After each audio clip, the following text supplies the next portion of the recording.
And a pleasant good evening to you. And for the second night in a row, welcome into Schaumburg, Illinois, where we are just a few minutes away from first pitch between the Schaumburg Boomers and Evansville Otters. Again, welcome in this evening. I'm Matthew Will, joining you for another edition of Otters Baseball here on the Otters Digital Network.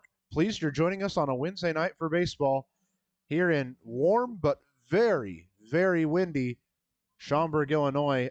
The Chicago area is very much so living up to its name of the Windy City.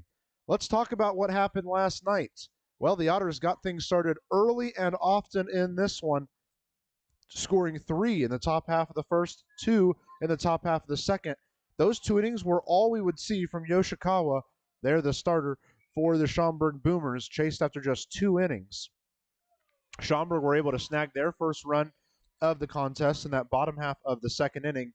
Then we had a little bit of a stalemate from there on out as Aaron Glickstein came in and pitched very well for Schaumburg through 3 complete innings that were scoreless innings and managed them very well. Schaumburg was able to add their second run in the bottom of the 5th. Otters still leading 5-2 at that point. That's when the couple of pitching changes started to be made there on Schaumburg's side as they brought Shears in for an inning. He really struggled. Otters scored 5 in the top of the 6th. 1 more in the top of the 7th. But Schaumburg wasn't done yet either. 5 runs for them in the bottom of the 7th inning. Really kind of threw this one for a loop. At that time, it was 11-7, and just like that, the Otters' huge lead had suddenly disappeared. But they brought in Logan Sawyer to be the guy just to close things out. He did his job. Jeffrey Baez gave him a couple runs via a home run of insurance, and the Otters went on to win 13-7 on Tuesday night. With it, they at least claim a split in the 2-game miniseries here with Schaumburg. If you missed it earlier this week, the reasoning behind this miniseries is to make room for the Otters' extra game that they will play against Gateway on 4th of July weekends, just to make sure that they're still at the regular amount of games. This is the only 2-game set the Otters will see all season long. From here, the Otters return home after tonight for a 3-game set with Lake Erie. That starts on Friday night. They'll play the Crushers Friday, Saturday, Sunday before heading on the road once again for a full week on the road next week at Florence and Lake Erie. With that, we will start to break down what you can expect to see in tonight's game, which will be an opportunity for the Otters to win the series, an opportunity for the Otters to sweep the series, and more importantly, the Otters to keep their sole possession of first place in the West Division. On the mound for Evansville is going to be Justin Watlin this evening.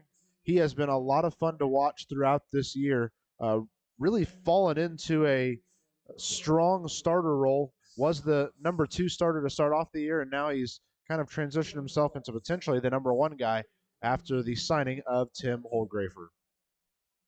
Justin Watlin on the season, 1-2 officially. One of his losses, a complete game effort against Charvier. He's given up 12 runs on 22 hits and just over 29 innings of work this season. In games that he's pitched, the Otters are 2-3. He's thrown 41 strikeouts, walked just 7.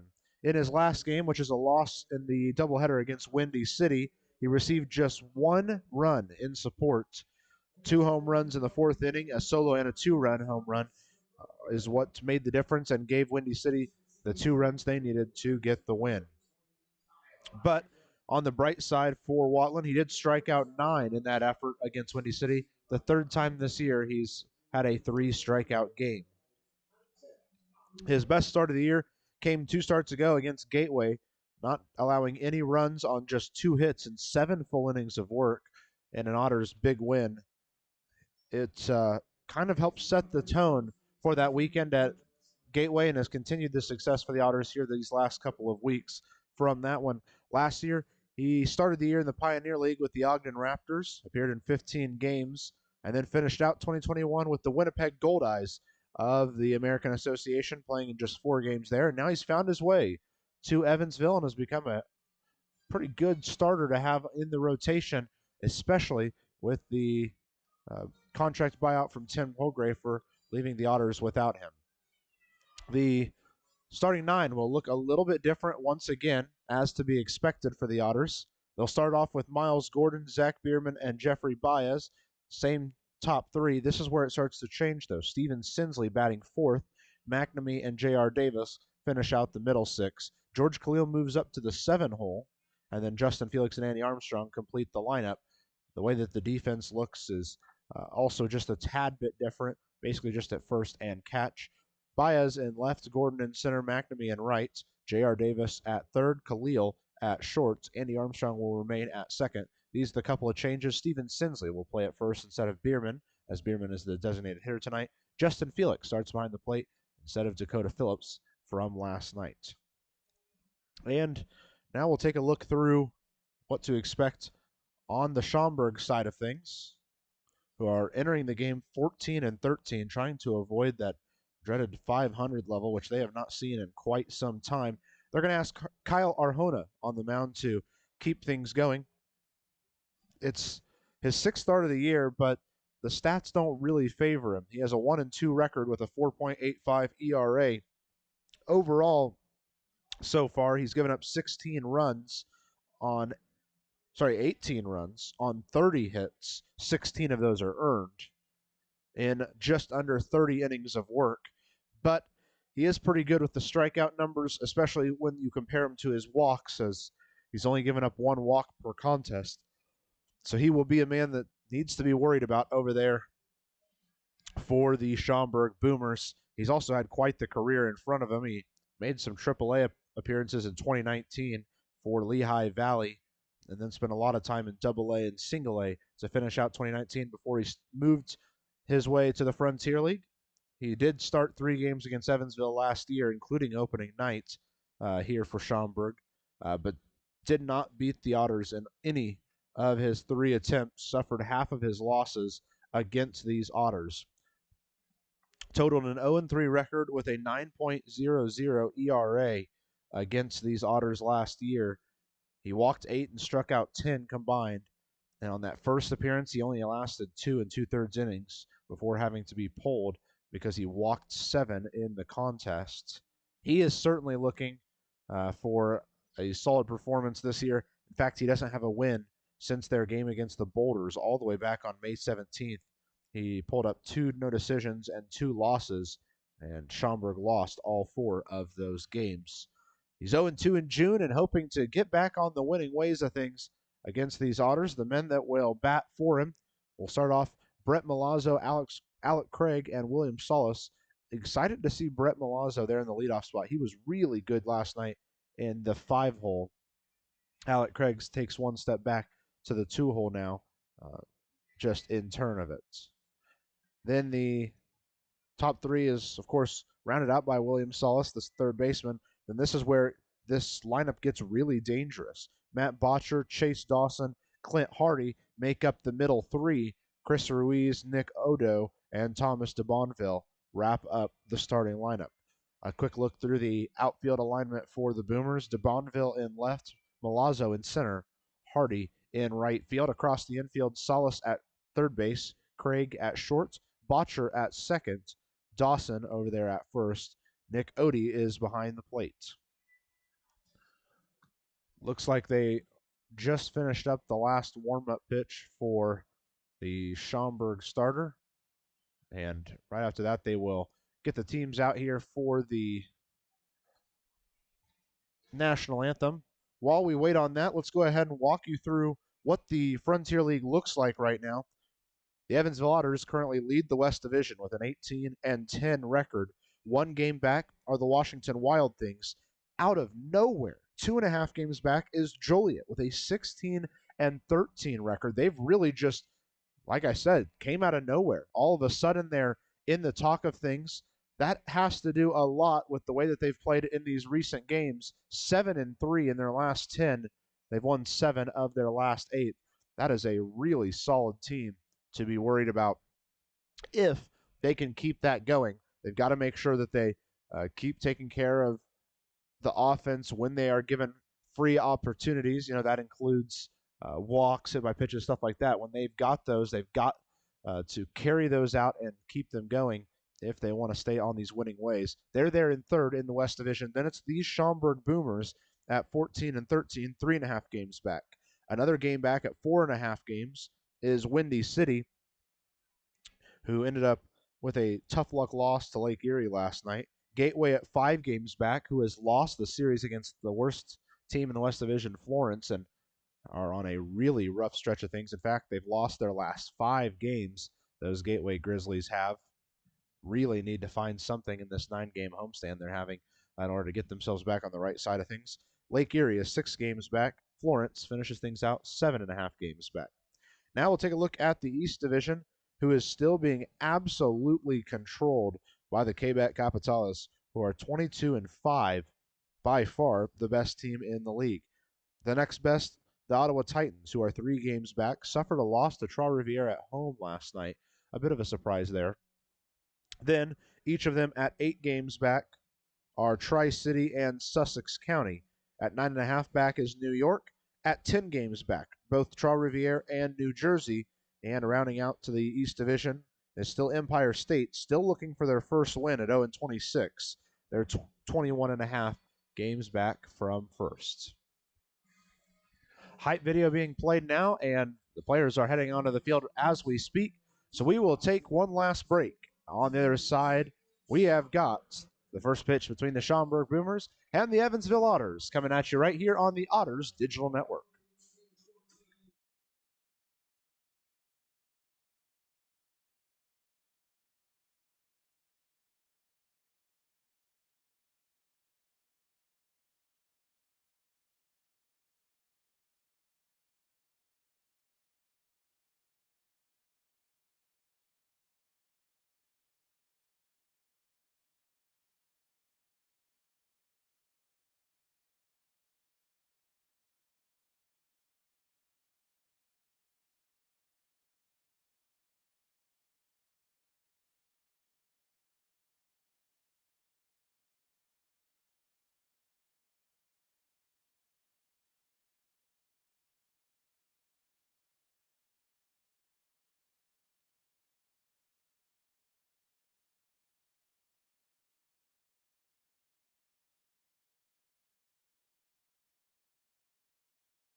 National anthem's been sung, and we're ready for baseball from Schaumburg, Illinois, as the Otters look to keep their hot streak alive against the Boomers. Again, welcome into the Otters Digital Network. I'm Matthew Will, joining you for another exciting edition of Otters Baseball.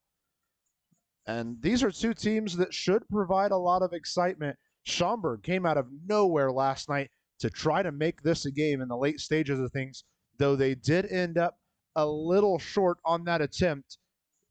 They came out of nowhere and really attacked Brady Tedesco, chased him from the game before he could get an out in relief, and it took some really strong performances from Tyler Spring, Logan Sawyer, Samson Abernathy in order to keep those Boomers at bay. And that's one of the things that's going to keep Schaumburg as a team to be worried about throughout the Frontier League this year. That offense really never gives up. in a portion of the game, and that's what you've got to keep an eye on. But when you're looking at the Evansville Otters, the same can be said about them. The starting pitching is what really carries this team, but the explosive bats are what keeps it going. Just about any guy on this lineup can step up in the clutch situation and get it done. None more than Zack Biermann. Not only has Biermann quickly become one of the most likable players on the team, he also has risen to the top of the team in batting average at 337. He leads the team in RBIs with 21, leads the team in home runs with 8. And I tell you what, he has just been fun to watch all around. Uh, I say it quite often, but I'll say it again just because it's the most true way to say it. Big-time players make big-time plays in big-time situations, and that's Zack Biermann. I love him in the 2 spot. I think that's a great place for him to be in this lineup. Not only does it allow Miles Gordon, who is the new leadoff man, to get himself on base, but then it always gives Zack Biermann a chance to do something with the runner on, because later in the game, almost always, you see one of the bottom couple, whether it's Armstrong or Khalil, getting on base and giving Biermann an opportunity to pick up some RBIs. Though Biermann did not pick up RBIs yesterday, he went 3 for 5. Jeffrey Baez, 5 for 5, reaching base all 6 times, the extra one on a walk. He was exceptional to watch yesterday. I mean, we knew that Jeffrey Baez needed a couple of games to break his season open and get himself on the right side of things. We might have just seen it. He's picked up hits in a few games in a row and now is starting to work his way towards the top of the team. In fact, Baez has hits in 6 straight games, has reached base in 8 straight games, and we might finally have the Jeffrey Baez that we all know he is, ready to play for this team. Ready for first pitch here as Miles Gordon heads there to the batter's box. A lot of wind yet again as the temperature lives in the mid-90s right now. The wind's blowing just about 20 degrees to straight left center field. First pitch across the zone for a called strike 1 at 6:37 p.m. Just a little bit behind schedule tonight. Kyle Arjona sends it home to Gordon yet again. This one goes all the way on the outside, and the count evens up at a ball and a strike. It's Stranger Things night here at the ballpark. For those who don't know, Stranger Things, of course, the popular show on Netflix. I can't say that I've seen it myself, but I know that they have a couple of decor items around the ballpark, a couple of photo stations. Gordon lasers one out into center field. Is it caught? It is by the center fielder. No. Now they say that it was dropped. The center fielder cannot believe the call. In fact, here comes the manager for Schaumburg, Jamie Bennett. He thought for sure that was caught by the center fielder. The center fielder thought for sure he had got it. But the umpire on the left side of the infield was pointing down saying that drop, that drop. Now they're saying it's an out. So Miles Gordon thought he had a leadoff base hit. Instead, he's going to make his way back to the dugout with a leadoff flyout. A little disappointing there for him. Miles Gordon is now 0 for 2 in the leadoff spot this year. First pitch to Zack Biermann. Runs outside, ball 1 there on the fastball from Nick Arjona. Arjona is a sinker style pitcher. A lot of pitchers are going to have that downward movement, yet they have a lot of speed behind him. Biermann lasers one to the first baseman, Dawson, who will step on first himself quickly. 2 up, 2 down for the Otters. The exact opposite of yesterday's start. And yesterday's big hitter, the left fielder Jeffrey Baez, heads to the plate now.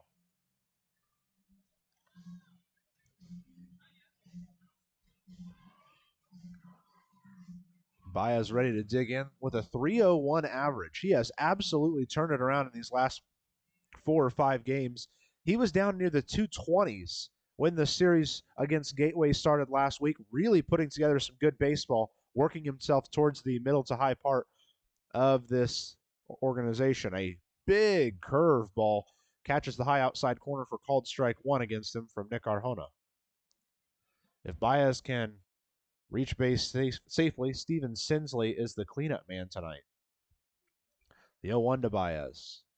Stays low, evens the count at a ball and a strike. It is a strange place for Sinsley to be in this year. His highest place in the batting order thus far had been the 5th spot. He'll be batting 4th this evening. Another curveball misses on the low outside corner. Actually, I think that might have been a sinker. It had a lot of horizontal movement. Regardless, it did miss low and away. The count's at 2-1 for Jeffrey Baez. The 2-1. Shot to the left side, through for a base hit all the way down the left field line. It will surely be an extra base for Jeffrey Baez. That is a big one for him, because that is the 150th double in Jeffrey Baez's career. A career that spans over 800 games long, and he's just earned his 150th double. Just goes to show how massive a career this man has had. Over 230 steals, got his 100th home run last night, 150th double here. Great for the big man Jeffrey Baez to pick up where he left off last night with a 2-out base hit. That will bring up the first baseman Steven Sinsley, batting in the cleanup spot this evening.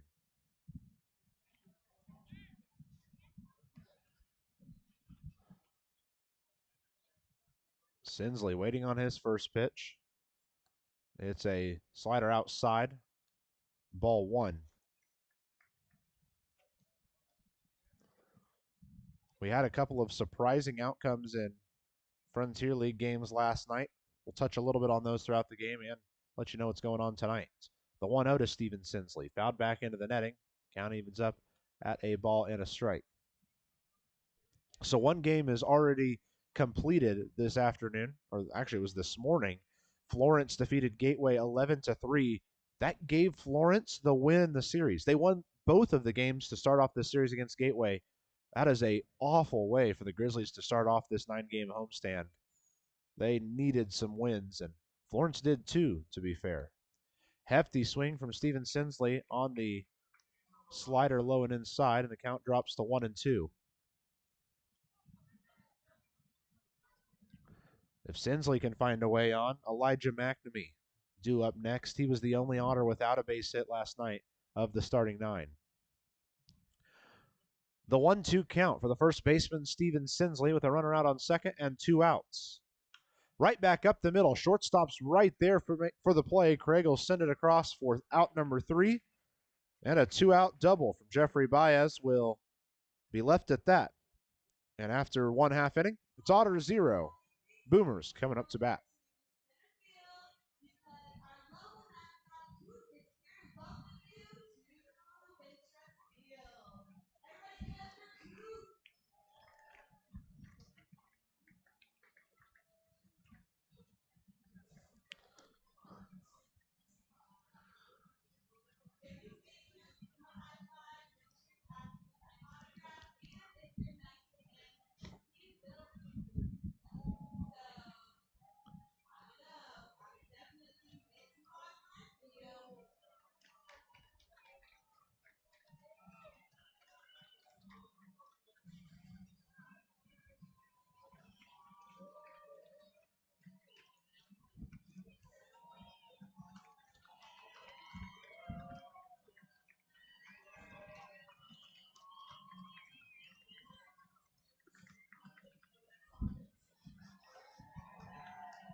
Ready to go with the bottom half of the first inning as the Otters take the field defensively after leaving a runner on second in the form of a Jeffrey Baez double.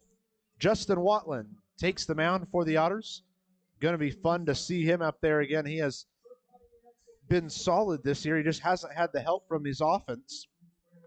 He's only given up 12 runs in just under 30 innings of work across his 5 starts, but he only has 1 win. The couple of losses he has are mainly because he just was not receiving quality run support in order to pick up wins. In fact, he just received 1 run-in support in his last game against Windy City last week, but he gave up 2 home runs in the 4th inning that it gave up all the runs Windy City needed to get the win. Watlin on the mound, Felix behind the plate. That pitcher-catcher battery is sponsored by the Answer Auto Repair East. Find all your battery needs at the Answer Auto Repair East, located at 2319 North Green River Road. Or you can give them a call at 812-475-9000. Let them know that Evan the Otter sent you. And we are ready to go with baseball in the bottom half of the first inning. Series finale between these two. Just a quick two-game mini-series. Brett Milazzo was a ton of fun to watch last night. Picked up a single in the second inning, stole a base. Though he did have a couple of strikeouts, he made Otter pitchers really work for him. Very good two-strike hitter. First pitch is across for a called strike one on the outside edge. Good work from Watlin to start off with a called strike. He'll back it up now with the 0-1 count on the way. Same pitch, the slider towards the low outside corner, and that one misses a little bit. So the count evens up at a ball and a strike.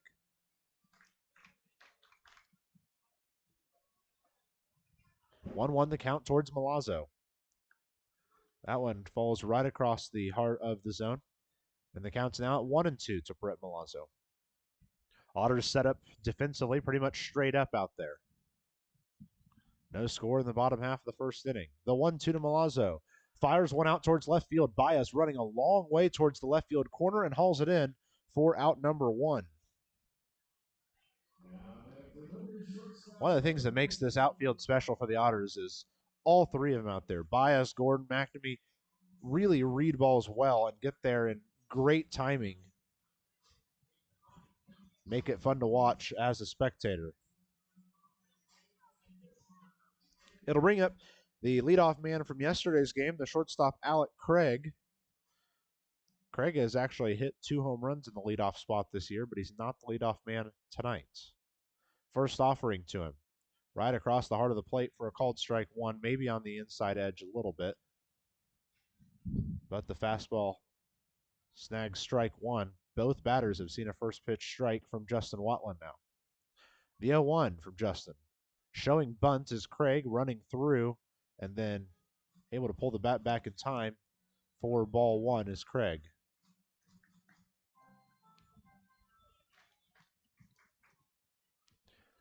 So the count's at 1-1 with 1 out and no one on in this bottom half of the first inning. Finding the high outside corner with a called strike is Justin Watlin, and he's ahead in the count 1-2. Wind blowing hard to straight center. Really hard. The 1-2 to Craig. Sent right back at Watlin. He extends the arm, pulls it in, and will just underhand it to Sinsley for the first out or second out of the inning. That came back in a hurry at Watlin, and he's able to corral it and take care of it for out number 2. That will bring up the 3-hole hitter, third baseman William Salas. In last night's game, Salas went 0 for 3, fly-out strikeouts, and a pop-out at the end of things. His first offering in this game. Catches the high edge for a called strike one on the slider there. Defense playing straight up for Salas, infield and outfield. The 0-1, right back up the middle. Long run for Khalil. Gets past him for a base hit. So now both squads have hit 2 out base hits in the first inning. That will bring up the second baseman, Matt Botcher, who was really good in yesterday's game. Even though he just got 1 hit, that came in the second inning. He moved around the bases well, scored a run, made a lot of his at-bats competitive. We shall see how he fares with his opening at-bat in this evening's contest. Watlin with a eye over to first. The first pitch comes home. Dribbles down the first baseline, but foul. Sinsley picks it up and fires it towards the crowd. Count at 0-1 for Matt Botcher after chopping foul ball to the right side. William Salas is standing over there on first. As the next pitch comes home a bit inside for ball one, and that evens the count. For William Salas this year, he's 6 of 7 in stolen base attempts. Probably not a bad idea to go ahead and try for one here. The 1-1. Thinking about swinging was Botcher. He lays off, and it's ball 2.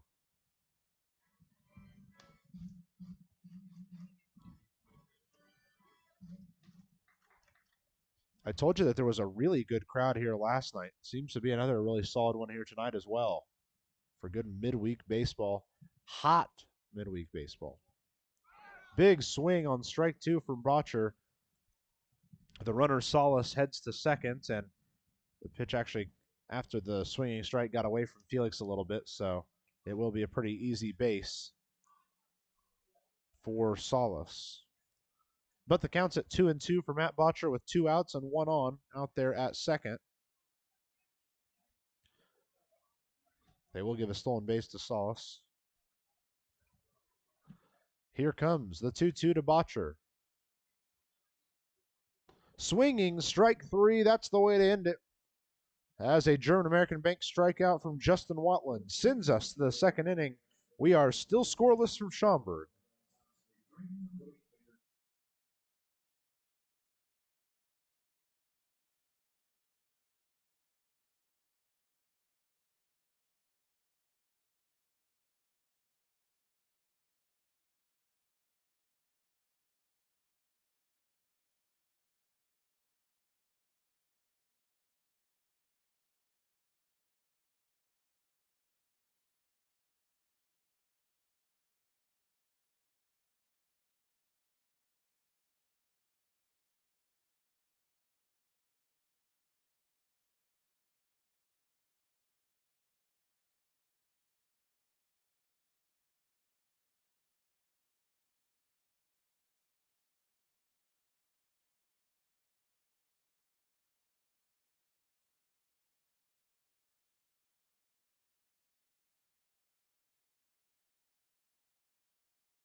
Ready to go with the top half of the second inning. Elijah McNamee will lead off for the Evansville Otters.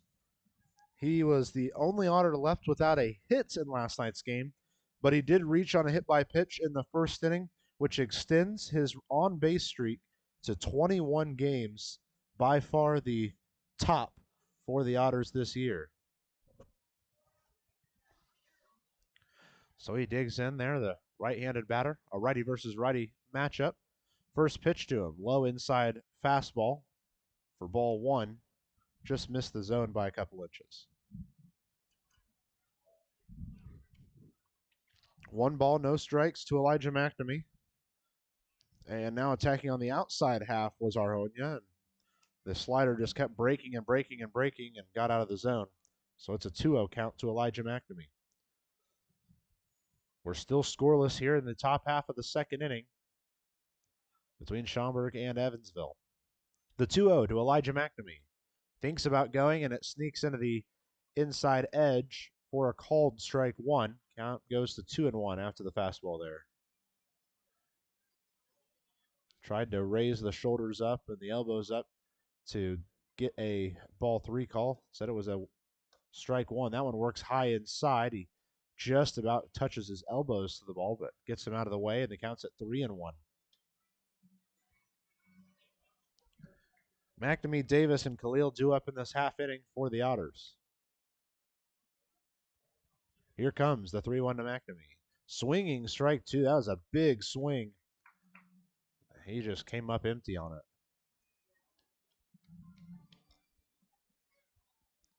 So an early full count pitch here for Elijah McNamee. Swinging strike 3. It's the first strikeout of the day from Kyle Arjonia. And McNamee seemed really upset after that strikeout. He thought for sure he should have gotten a ball called on that ball that was missed and is quite upset as he gets down into the dugout. But that will bring up J.R. Davis, who is getting ready for his very first opportunity in this game with one out and no one on. First pitch is a curveball that catches the inside edge. That is a beautiful pitch from Kyle Arhonia. When he hits that, it is absolutely beautiful. Lots of movement, hits the zone at the last second. Exactly what you want. He goes right back to it, causes Davis to foul it back into the netting. Counts quickly at 0-2. Textbook stuff from Arhonia, and I would not be surprised if he threw it one more time just to keep challenging J.R. Davis.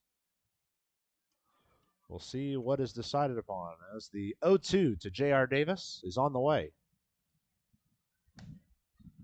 He decides to speed it up a little bit, goes with the slider, and it works way outside. Ball one. 1 ball, 2 strikes to J.R. Davis in the top half of the second inning. We're still scoreless here. 1 out, no one on for the Otters. A 1-2 is zooming into the netting to the right side. And the count remains at 1-2 after the foul ball there.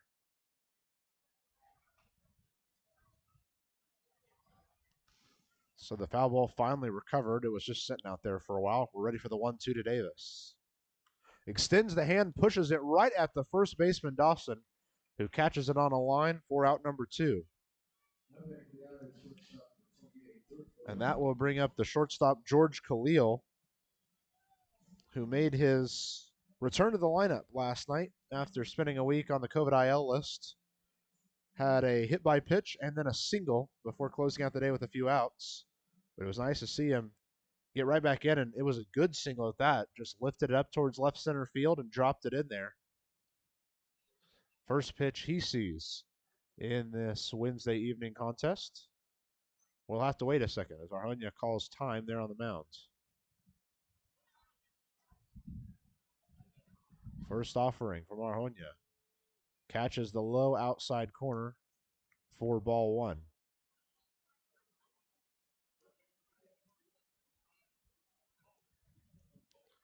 The 0-1 towards George Khalil. Curveball. Khalil sends it out towards left field, down for a base hit. Once again, a rock-solid base hit for Khalil. Huge rounding of first, gets halfway to second before he turns back. That is a really good base hit for the shortstop. Both of the base hits from the Otters coming with 2 outs here in the first 2 innings thus far. And getting his first chance to start on this road trip, Justin Felix, after he took the night off last night. He came in at the end of things to fill in for Dakota Phillips, who had taken a beating behind the plate, and he struck out in the one time he had last night. This is his first chance to start on this road trip. He really needs something that helps him break out of his current slump, all the way down to a .217 batting average. First offering to him is the slider way outside for ball 1. Good stop there from Odie behind the plate to keep that from going all the way back to this backstop, which, as Bill would describe it, my good friend Bill McEwen, you need to call a taxi to get back to the backstop and grab the ball. It is a long way back there. I would say probably 60 feet from home plate to the back wall. The 1-0 to Felix. Hefty swing. He comes up empty-handed. The count evens up at a ball and a strike. The shadows are only covering home plate. Everything else in the ballpark is out in the sunlight, which would make it a little difficult for the first baseman to receive a throw over if they tried to keep Khalil close. The 1-1 to Phillips.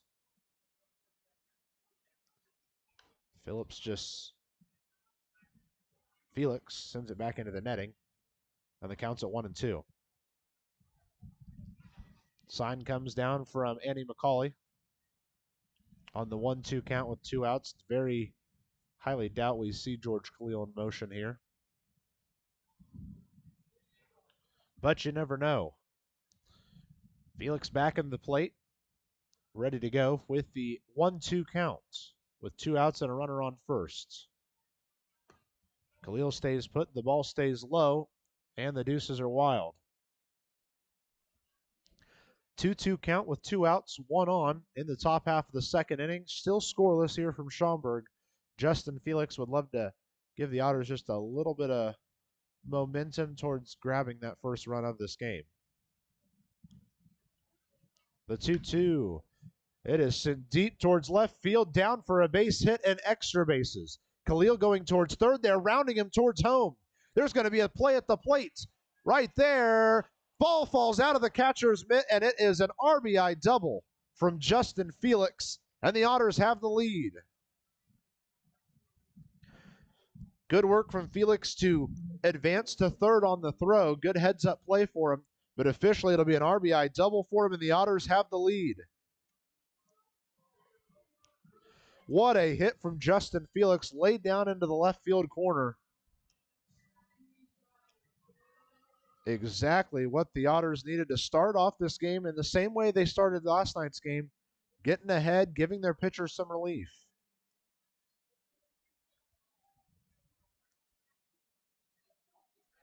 That will bring up the 9-hole hitter, second baseman Andy Armstrong. Don't count out a squeeze bunt in this situation. Slider outside, ball one to him to start off the count. Third baseman's playing way far back. Felix is over there at third. You just never know. We know Armstrong is a good bunter.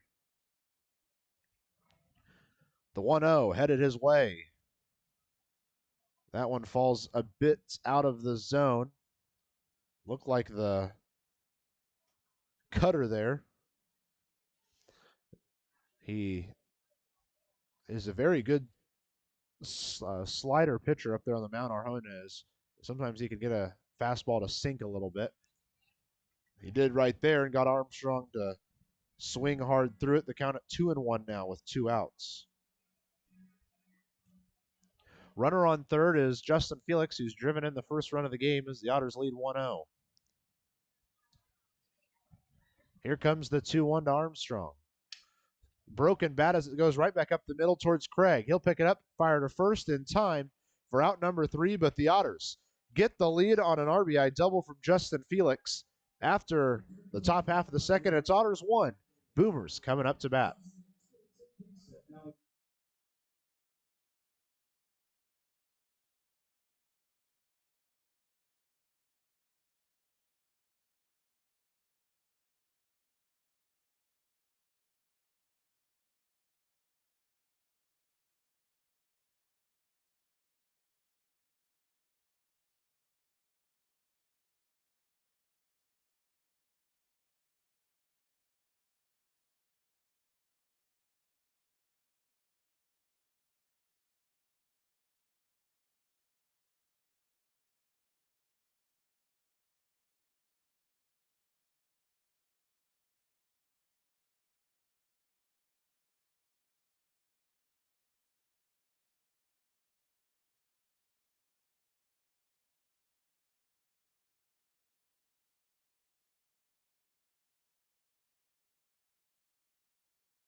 Otters baseball coming at you here on the Otters Digital Network. They lead by 1 after the RBI double from Justin Felix.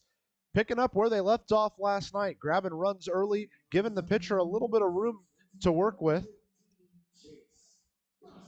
And one of the things I notice here is because of the small amount of outfield area for a pitcher to stretch and warm up in both deep left and deep right, the Otters pitchers actually have to come walking all the way down to the gate right behind home plate to go down into their locker room or down into the tunnel to go do their stretching, as there's just not room out there on the field.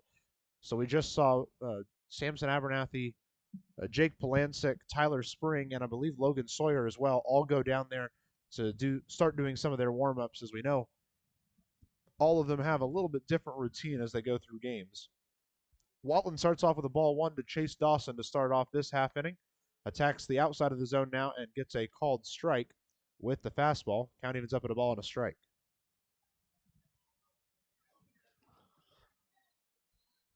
The 1-1.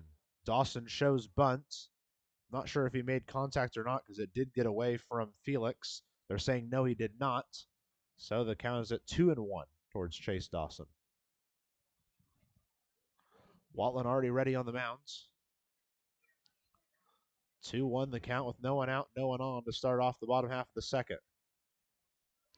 Pitch stays a bit low for ball 3. The fastball just missed by a hair. And Watlin's going to have to pitch from way behind, 3-1 in the count. Kick and delivery. And a 3-1 and stays low and inside, ball 4. The opening man of this half inning, Chase Dawson, will get a free pass to first. That will bring up the right fielder, Clint Hardy, who was another one that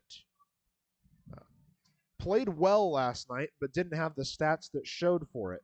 0 for 5 officially, but in 3 of his 5 at-bats, he did a great job of battling in there, earning himself at least extra pitches, even if it didn't mean he necessarily caught the hits.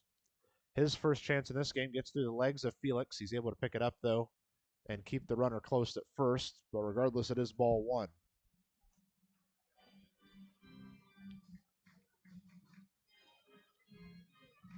Felix digs back in behind home plates, and Clint Hardy quickly follows. Very small lead for Chase Dawson over there at first. Now he extends it out to a couple extra lengths. Meanwhile, Justin Watlin misses the high inside corner with the fastball. Chase Dawson, 8 for 8 in stolen bases this year. I think he might go on this pitch. The 2-0. No, he decides not to.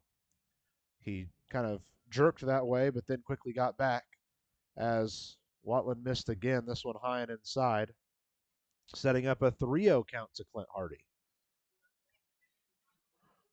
Wind is blowing hefty straight out towards center field. The 3-0 to Dawson catches the outside edge on the slider for a called strike 1. Counts at 3-1 though.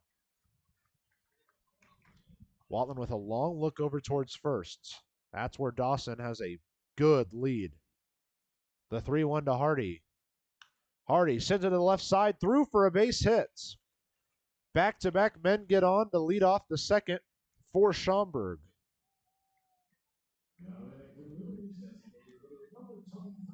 So not quite the ideal start of the inning for the Otters, as the DH, Chris Ruiz, heads to the plate. Ruiz is batting .258 on the season, doesn't make a ton of starts, so he's only batting 8 of 31 officially. But don't let that cloud your vision of him.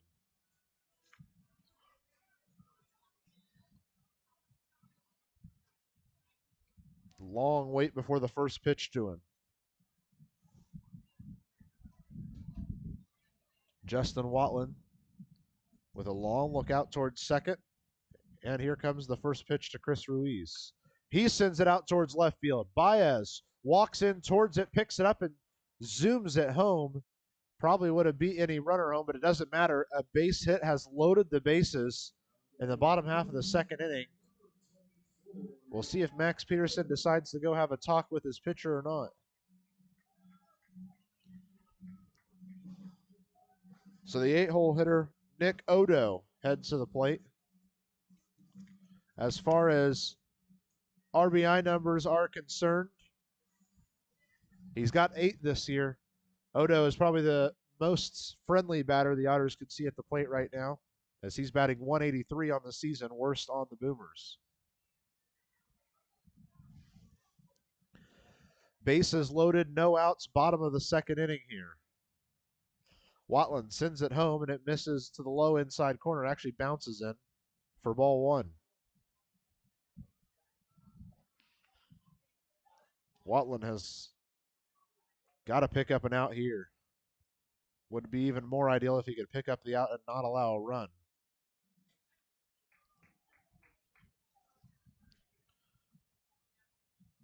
Long wait between pitches. Watlin has his sign. A look out towards third. And here comes the 1-0. Catches the inside edge for a called strike. Beautiful day for baseball here.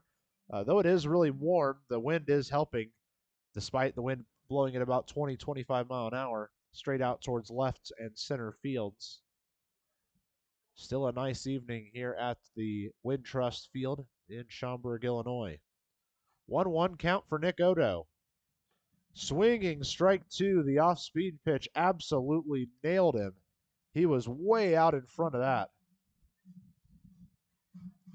1-2 the count to Nick Odo. Justin Watlin trying to pick up his first out of the inning after loading the bases with a walk and then back-to-back singles.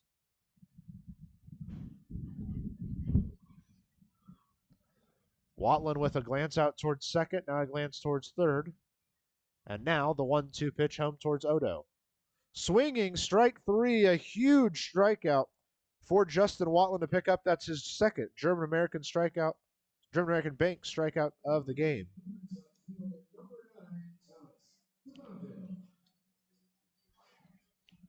So that will bring up the 9-hole hitter Thomas DeBonneville. Last night, DeBonneville was 0 for 3, a pop out, a strikeout, and a double play. Did manage a walk in one of his at-bats, though. Bases loaded, no outs. Watlin trying to get himself out of this second inning. First pitch nearly goes through the legs of Felix, but good glove effort to keep it in front of him. And the count's at 1-0 to the 9-hole hitter DeBonneville. Double play would be perfect for the Otters right now. 1 ball, no strikes. Pitch on the way. Bounces in yet again. Good work yet again for Felix to keep it in front of him. I mentioned that Florence defeated Gateway earlier today. We'll continue to get a better look at our Fox Sports WIFX Frontier League scoreboard as we make it through these next couple of batters and pitches. Troy Rivera leads Ottawa 7-4 in the sixth inning. Troy Rivera trying to pick up a second consecutive win at Ottawa. That'd be big for him. The 2-0 to DeBonneville. Right down the heart of the plate, called strike one. New Jersey up 11-5 at Tri-City. That would be a big win for New Jersey. New York, the Boulders, currently lead Quebec 1-0 in the bottom of the third inning. 2 balls, 1 strike to Thomas DeBonneville. Watlin sends it his way. Hit sharply to the left side, but a bouncing ball foul. Goes off the wall and ends up in left field. And the count's even at 2 balls, 2 strikes.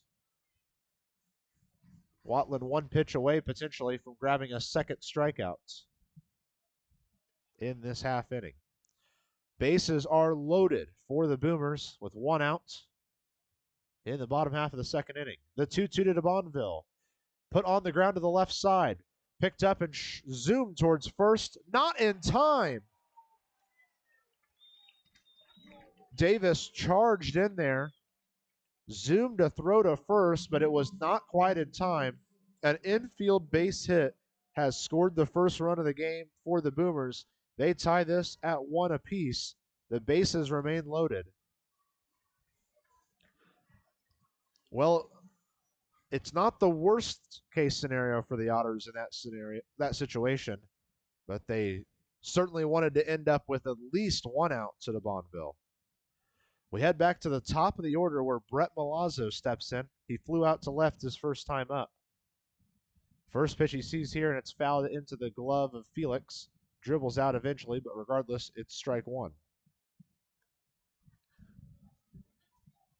Another look at the Frontier League Fox Sports WIFX scoreboard. Lake Erie leads Windy City 2-0 in the third inning. Sussex County up 5-2 over the Empire State Grays in the third inning. Final game of the day, Joliet hosting Washington. They lead 1-0 in the third. The 0-1 to Milazzo. Sent right back up the middle, down for a base hit. 1 run's going to score. 2 runs are going to score. There's going to be a play at second. Is it in time? Yes, it is. Great decision there by the center fielder, Gordon, to fire to second instead of elsewhere. And they're able to get at least 1 out on the play. Brett Milazzo is going to get 2 runs for his single, but then will be caught advancing to second. Hardy will score. Ruiz will score. DeBonville will be left over there on third for right now.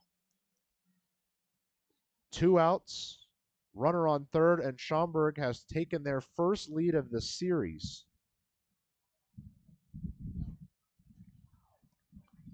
First offering headed the way to Craig. He fires out towards right center field. McNamee, long run, drops for a base hit, bounces into the wall. Another run scores on a second consecutive RBI base hit. This one a stand-up double for Alec Craig.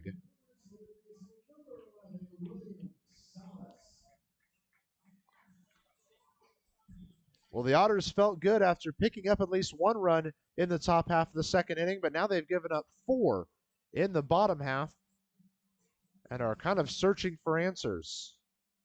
The worst part is, at least right now, they can't warm anyone up if they wanted to because most of their middle relievers are stretching down in the under concourse. William Salas heads to the plate. The first pitch for him, breaking towards third is Craig. The throw out in time, got him. Justin Felix guns a runner down out there. It is the 5th batter he's caught stealing on the year. It ends the inning, but not before Justin Watlin and the Otters give up 4 runs and trail 4-1 as we head to the 3rd inning here on the Otters Digital Network.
Top of the 3rd inning coming at you here on the Otters Digital Network. Well, it's not ideal for the Otters. They get a run of their own in the second, then give up 4 in the bottom half. In fact, I just saw Austin Gossman running down towards the gate here behind home plate. The only way that the Otters can get on and off the field, likely to go get a couple of relievers to make sure they're available to throw. They went down to stretch in the under concourse. Miles Gordon due up to start this 3rd inning. He starts with a called or swinging strike 1 on a low inside fastball.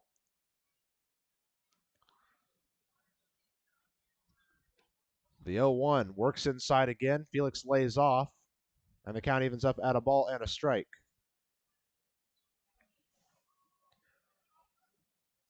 Gordon is looking to keep alive a really good stretch of baseball. A 1-1. Right back up the middle towards the center fielder who slides and makes a wonderful grab. Both of Gordon's outs so far in this game have been magnificent plays from the center fielder, and he's 0-2. So that will bring up the big hitting designated hitter of Zack Biermann.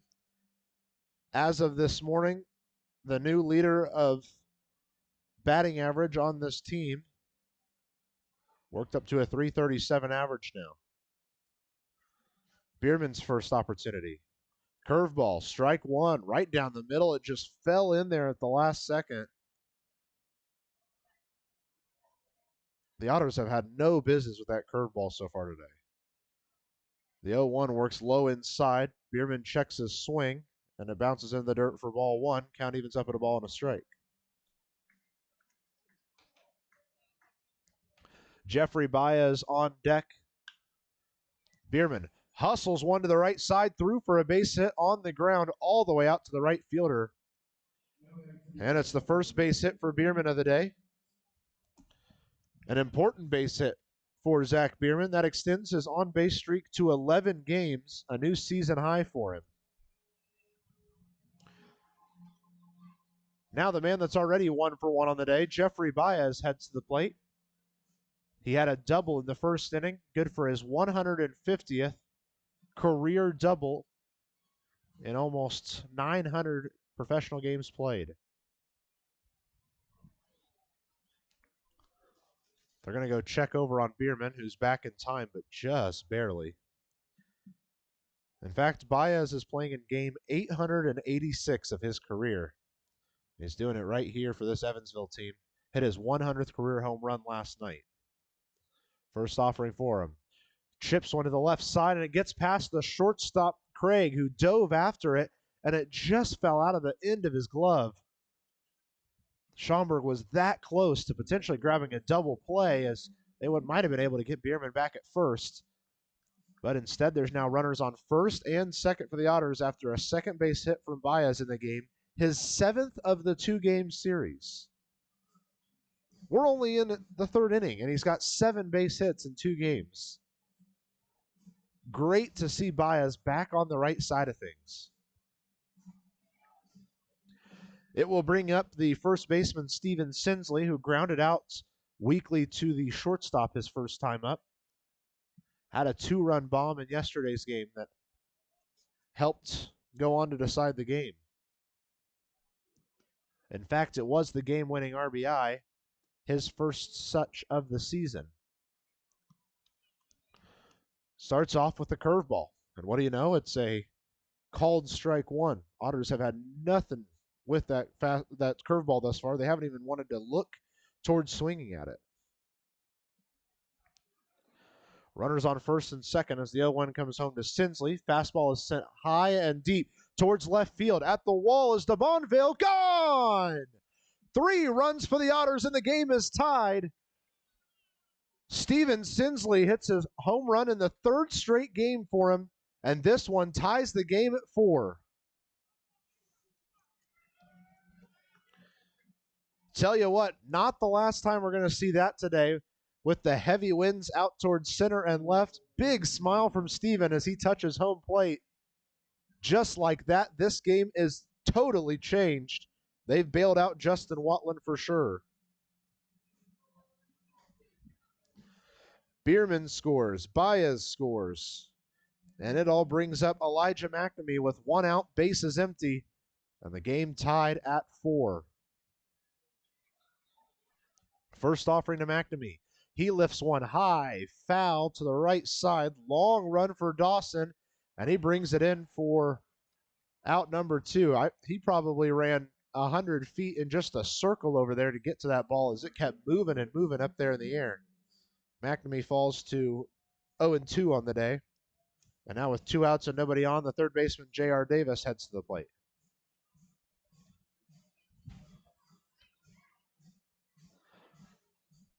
Davis lined out to the first baseman his first time up. Got over to first in a hurry, but no chance with the first baseman in the perfect place. First chance for J.R. Davis is sent high and foul towards the parking lot to the first base side. Just a few minutes out of downtown Chicago here in Schaumburg, Illinois. Windy City living up to its name tonight. 0-1 to Davis, misses way outside. The changeup there from Arjona looks like it just slipped out of his fingertips. So the count evens up at a ball and a strike for J.R. Davis, the third baseman for the Otters. Curveball just misses on the inside edge. That is a dangerous pitch for Kyle Arjona. We knew that was going to be a big piece of his game. I'd love to see his splits this year and see how many strikeouts he's picked up just on that pitch. 2-1, fastball, misses low. Davis way ahead in the count now. 3-1 the count. If Davis can get on, George Khalil's due up next, batting in the 7 hole tonight.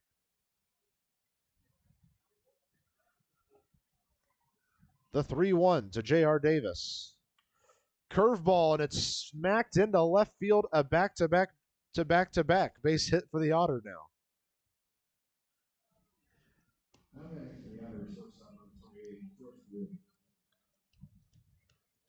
So that will bring George Khalil up to the plate.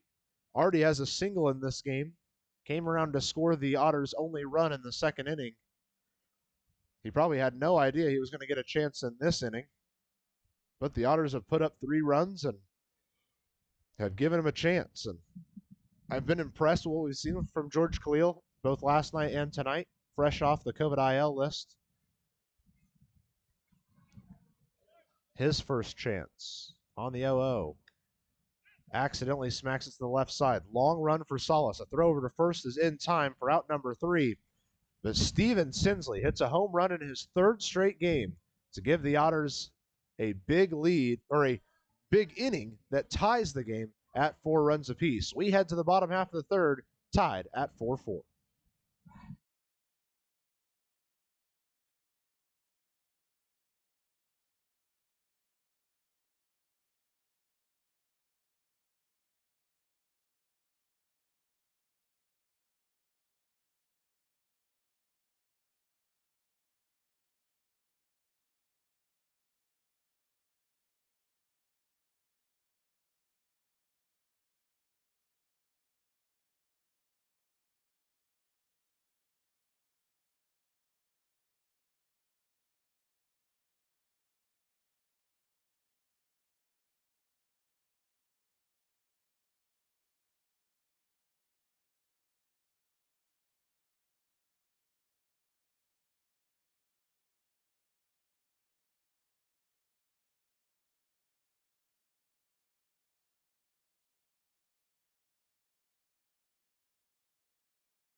William Salas is going to lead us off here in the 3rd inning. Had a single back in the 1st inning. Out of nowhere, there have been a ton of hits for Schaumburg.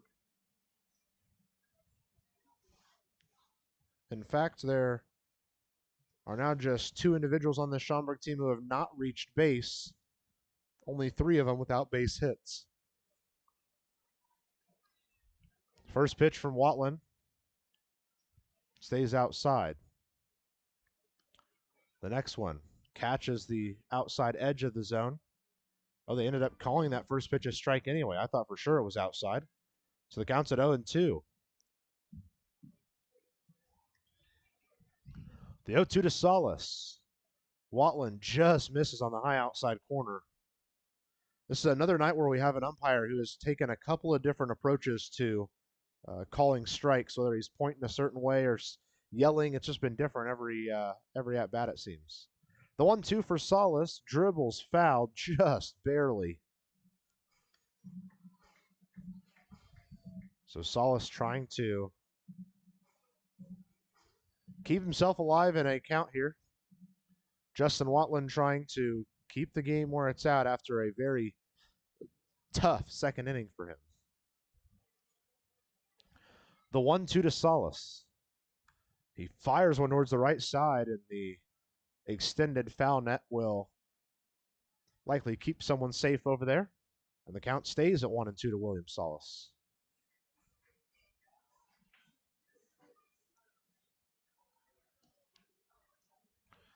So here comes the 1-2 to William Salas. That one slips out of the fingertips of Justin Watlin and bounces in for ball 2. Count evens up at 2-2.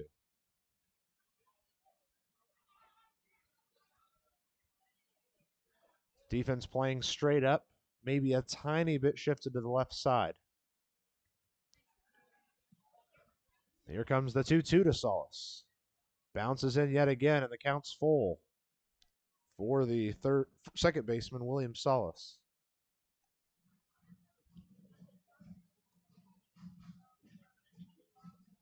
Don't forget that the Otters head home this weekend to face Lake Erie Friday, Saturday, and Sunday. The 3-2 to Salas. Off speed, fired high and shallow to right field. And it's McNamee who calls everyone off and brings it in for out number 1. Tomorrow night will be the first Thursday night of the season that the Otters are not playing. Because of this 2-game mini set they have tomorrow off, have no fear, they'll be right back in town Friday night for a 3-game set against Lake Erie on Friday, Saturday, Sunday before they hit the road for a 6-game road trip next week at Florence and at Lake Erie. The 3-2 to Botcher. He sends it just foul to the right side now, dribbling down that right field or first base line.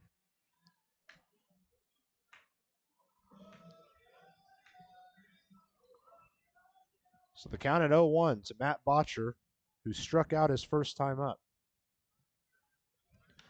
Lifts the ball high, deep in towards left field, and it actually ends up foul on the left field berm. Wonderful catch out there by a young individual who's enjoying the night on the berm out there.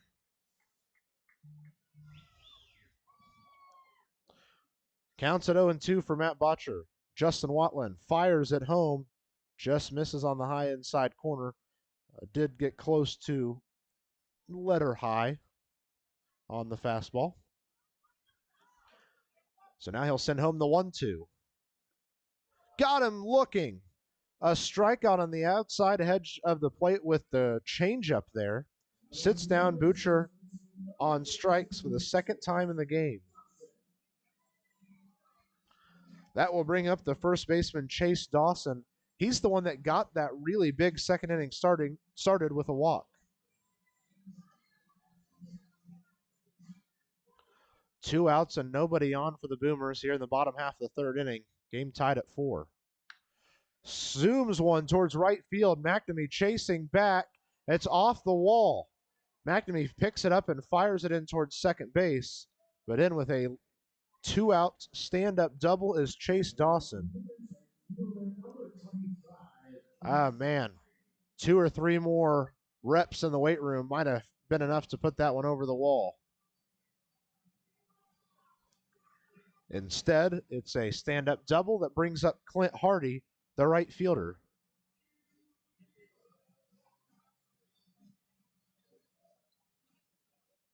Hardy with a big, deep breath, and now he digs in.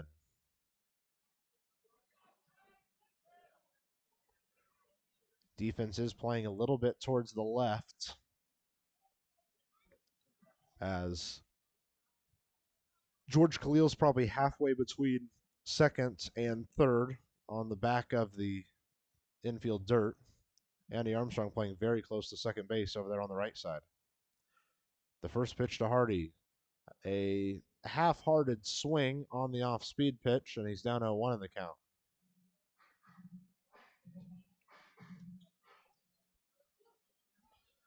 Two outs, 1 runner on, and an 0-1 count to Clint Hardy. Justin Watlin taking his time between some of these pitches. Now delivers an 0-1. Stays low. Felix does good to keep it in front of him.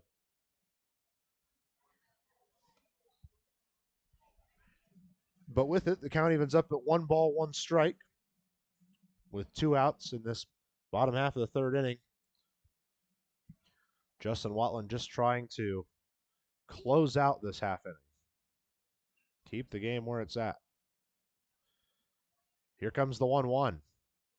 Bounces in there. Running towards third is going to be Dawson. There won't be a throw over. So he'll advance on what is likely going to be a pass ball on Justin Felix. Count is 2-1 for Clint Hardy now. No, they're going to give it a wild pitch.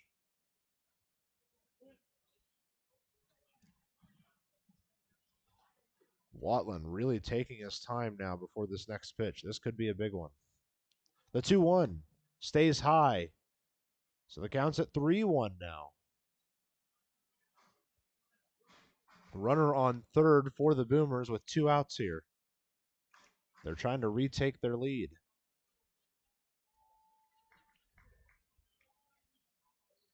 The 3-1 from Justin Watlin. Laced out into left field, down for a base hit. 1 run will score. Baez finally makes the play and throws it in after another stand-up double back-to-back of them.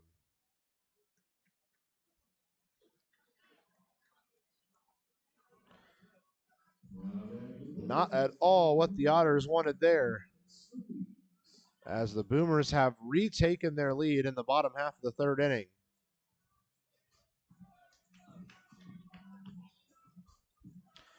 It brings up the 7-hole hitter, designated hitter Chris Ruiz, who's 1 for 1 with a single.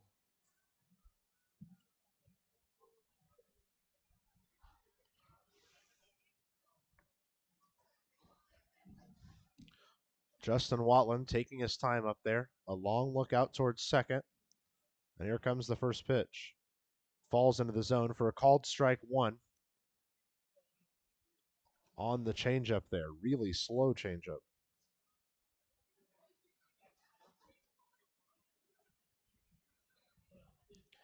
No balls, 1 strike to Chris Ruiz. The 0-1 misses low, and the count evens up at a ball and a strike.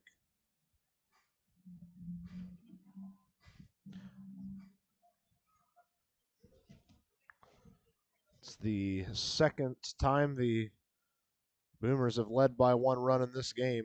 They'd love to add to it, though. A 1-1 to Ruiz. Half swings in the dirt. They check on it. Did he go? Yes, he did. So the count's at 1-2 now. And a chance for the Otters to close out the half inning.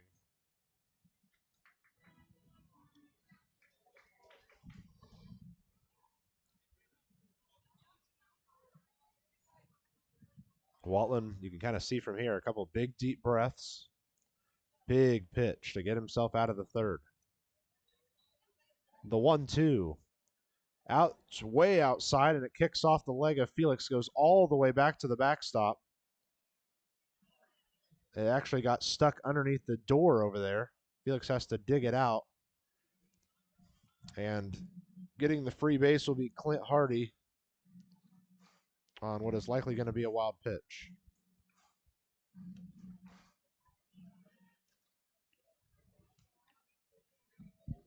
Quick check between Davis and Khalil as they work through something out there between 2nd and 3rd. Wild pitch it is for Clint Hardy.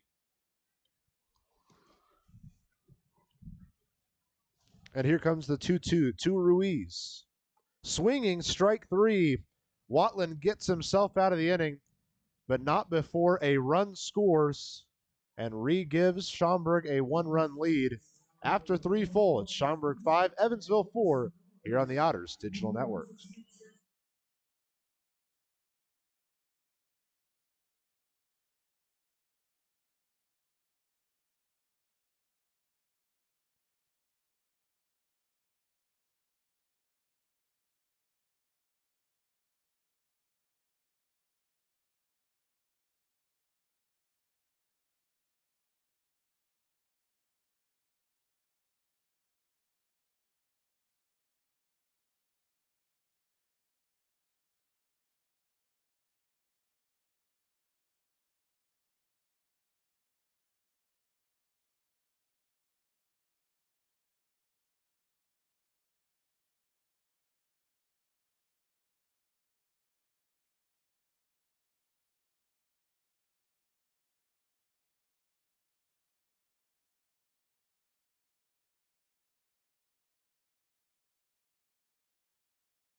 Ready for the top half of the fourth inning here.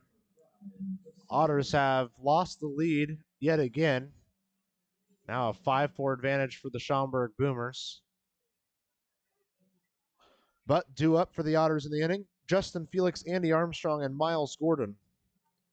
Also, I'm not sure if I can tell you what to expect on the mound in these next couple of innings for Evansville. Another 4 relievers went towards the under concourse to stretch or do whatever, head to the clubhouse for any reason.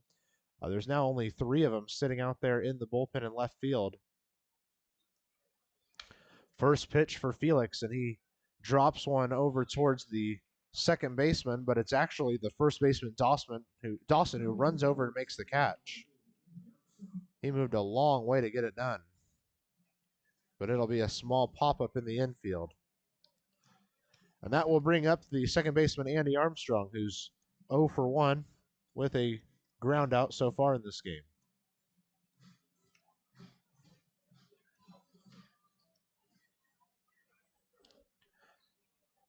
Armstrong's first pitch shows bunt, pulls away at the last second, and it's ball 1. Man, if he had got the pitch he wanted there, third baseman was way back. He might have been able to leg himself out. A base hit.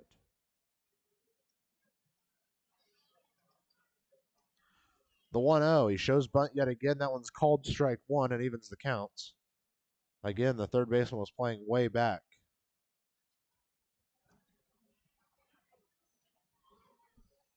So Armstrong looking at a 1-1 count.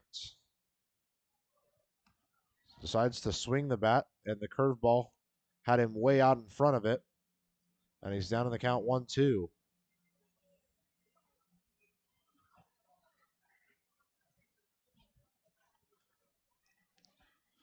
The 1-2 to Armstrong. Oh boy, they call him out on a called strike 3 on the outside edge. Armstrong doesn't like it, but he'll have to make the long walk back to the dugout. That's a tough way to have to sit down.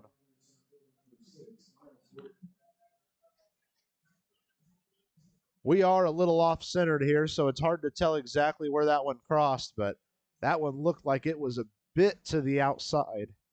Regardless, it will sit down Andy Armstrong, and with 2 outs, Miles Gordon heads to the plate. First pitch is a taken ball 1 on the inside edge. Curveball yet again. I'm pretty sure we've only seen one Otter swing at one of these curveballs and be successful with it. The 1-0 curveball drops in for strike 1 on the outside edge. Count evens up at a ball and a strike.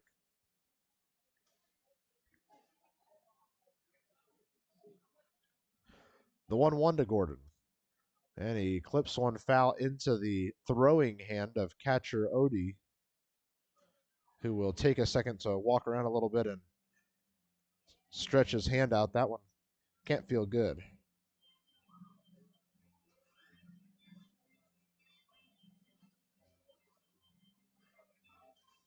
So the count's 1-2 to Miles Gordon, who has had 2 base hits taken away from him by the center fielder out there, both on sliding plays that just barely were outs.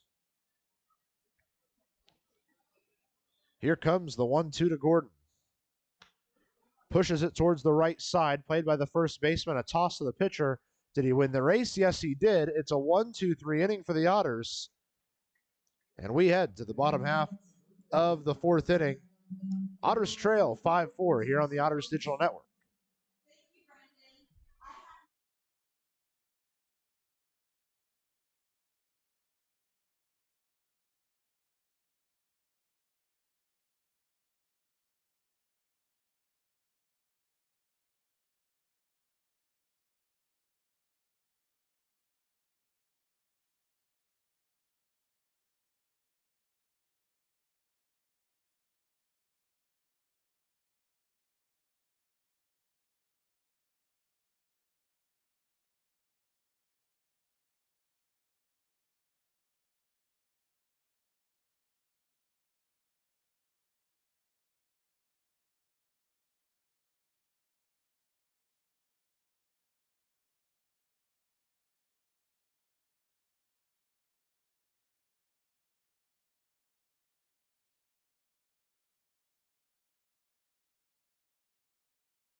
The bottom of the fourth inning is coming at you here on the Otters Digital Network.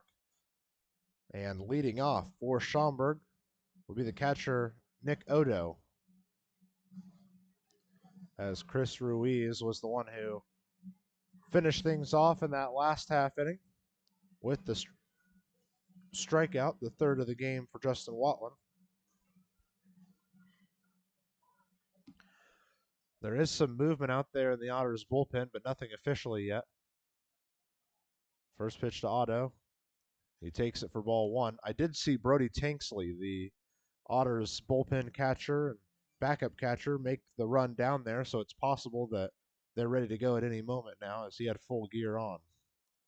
The 1-0 to Odo, sent out towards left field. Baez towards the wall, brings it in 2 feet shy of the wall for the first out of the inning. And that will bring up the 9-hole hitter, left fielder Thomas DeBonville, who had an RBI single in the second inning. At the time, that tied the game at 1. But it was followed by a couple of base hits from Schaumburg to add a couple more to their run total. First pitch, called strike 1, right down the middle on the slider from Justin Watlin. Watlin kicks and delivers way inside, ball 1, as DeBonville was showing bunt there.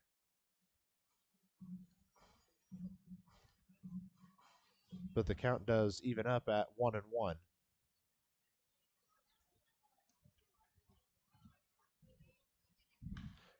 Put on a line out towards center field. Gordon diving and making the catch. Shirley saving extra bases out there.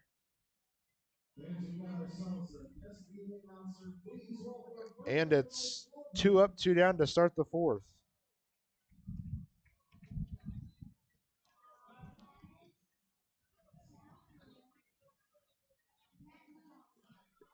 It will now bring up the center fielder, Brett Milazzo.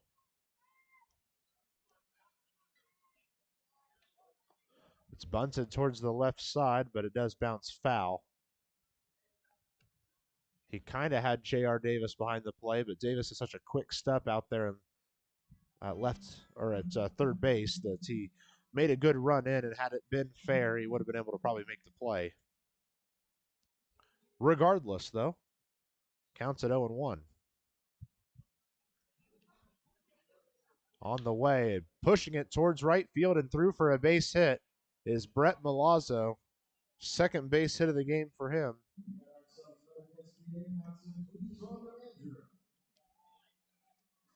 That would have been the first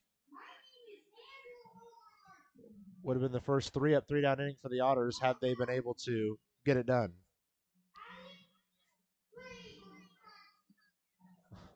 And now the shortstop Alex Craig heads to the plates. They had a kid guest announcer do the announcing there. And nice to see the interaction there with fans and professional teams. A throw over to first just to check on Mr. Brett Milazzo. Rightfully so. He's a guy to be worried about over there. 10 of 11 in stolen base attempts this year. First pitch to Alex Craig. No, they're going to go check on the runner again. And again, Milazzo's back in time. This is the last time these two teams will see each other until July 5th, a Tuesday night in Evansville. The first pitch to Craig. High outside, ball 1 on the off speed.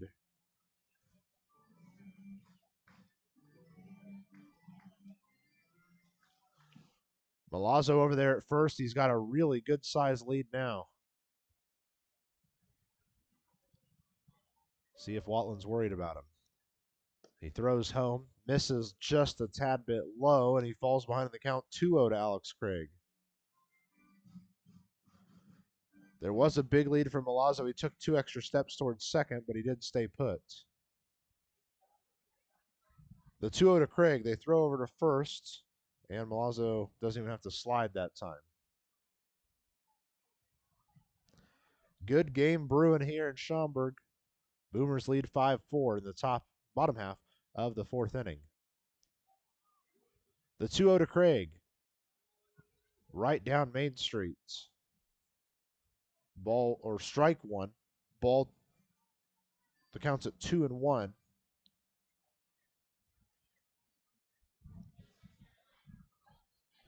Brett Milazzo, big lead over at first.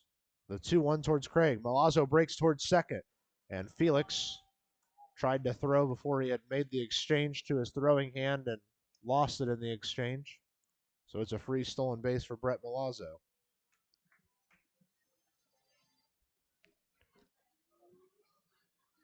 It'll keep Craig looking at a 3-1 count now, but now there's not a runner on first.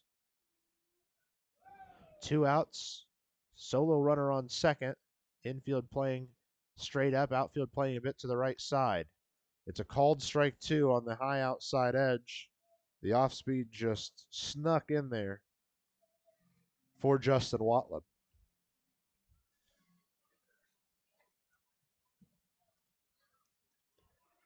Big pitch here, full count, 2 outs, bottom half of the fourth inning.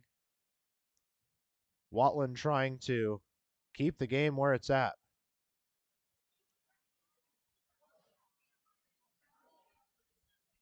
Here comes the 3-2. Bounces in there, ball 4. There's now runners on first and second with 2 outs.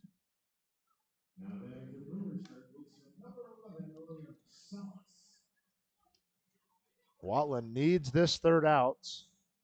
He'll be trying to do it against the third baseman, William Salas, who's 1 for 2 with a single and a flyout.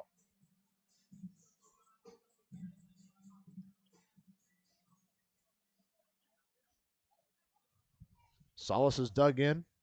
Watlin's waiting on his pitch sign from Justin Felix. Has it now.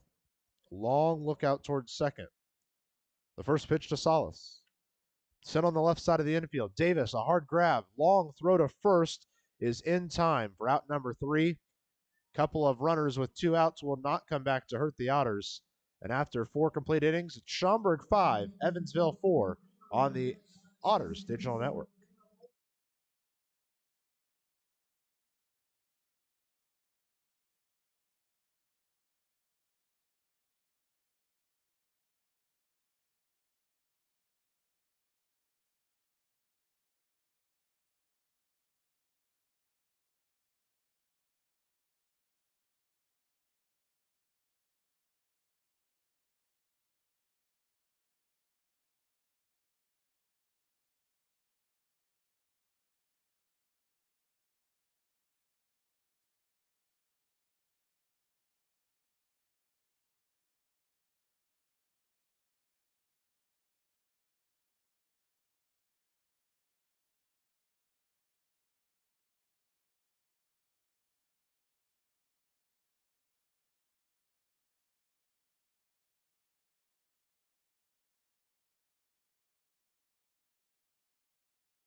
Top of the 5th inning coming at you here on the Otters Digital Network. Pleased you're joining us on a Wednesday evening for Otters baseball.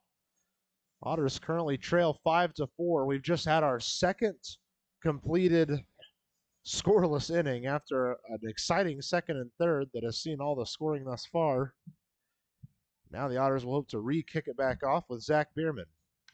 First pitch he sees, drives out towards left field. DeBoneville at the wall, gone! First pitch he sees, and Zack Biermann's hit home run number 9 on the season.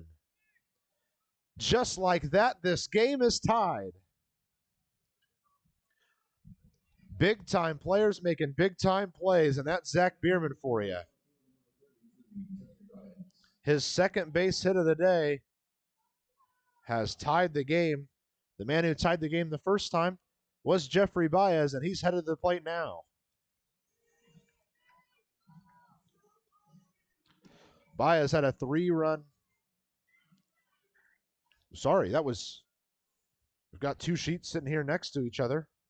Baez had the big home run last night. Baez with the hard hit single in this game that set up Steven Sinsley's home run that tied the game. 0-1 the count to Jeffrey Baez after a swinging strike one, takes a pitch way outside. That evens the count at a ball and a strike.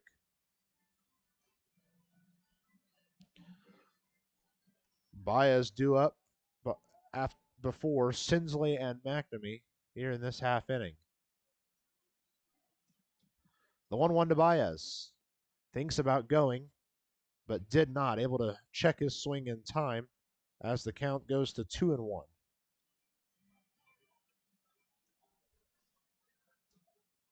Long wait between some of these pitches. Here comes the 2-1. Curveball stays inside. Baez leaves it a B, and it's now a 3-1 count for him. Good to see the Otters helping out their pitching. The 3-1 to Jeffrey Baez. Right through the hole to the right side, off the second baseman's glove, into right field with a base hit.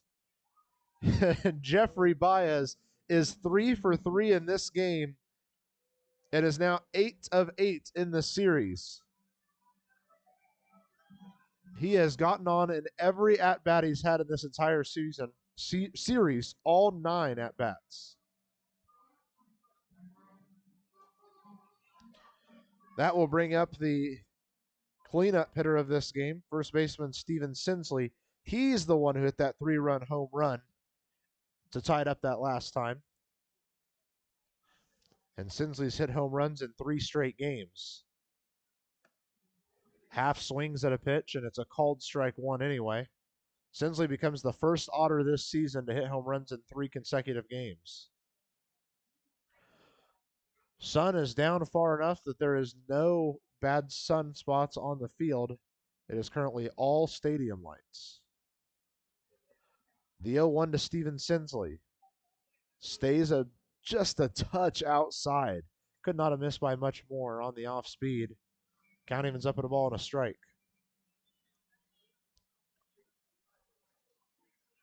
Sinsley digs in with that open batting stance of his, with no outs and a runner on first in the form of Jeffrey Baez. The 1-1, Baez breaking towards second, and it's fouled back into the netting. Baez had a great jump. He might have snagged the base. Instead, Sinsley's looking at a 1-2 count.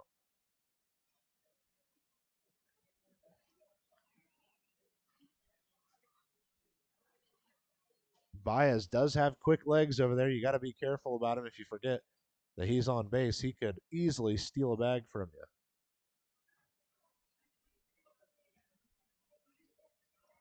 Here comes the 1-2 to Sinsley.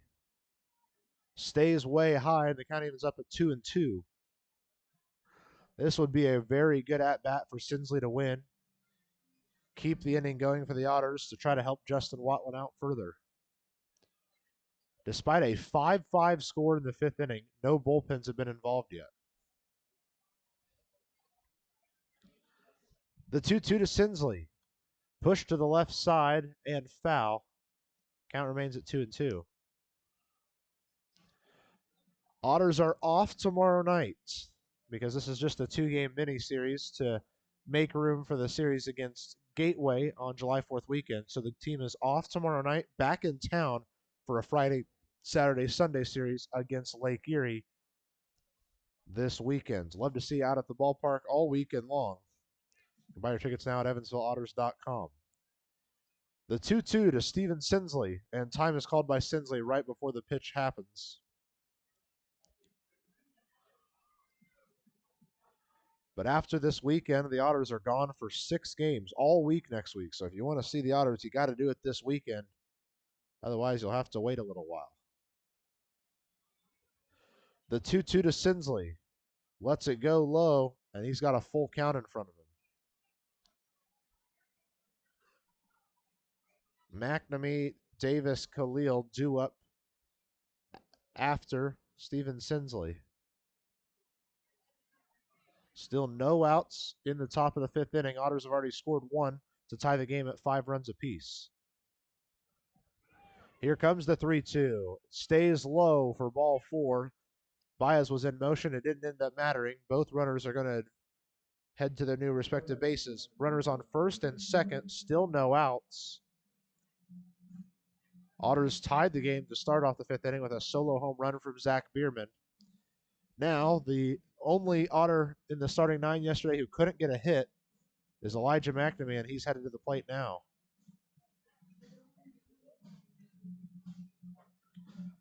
Big Hit Mac, as they called him at Mississippi State, trying to keep hold of that title here.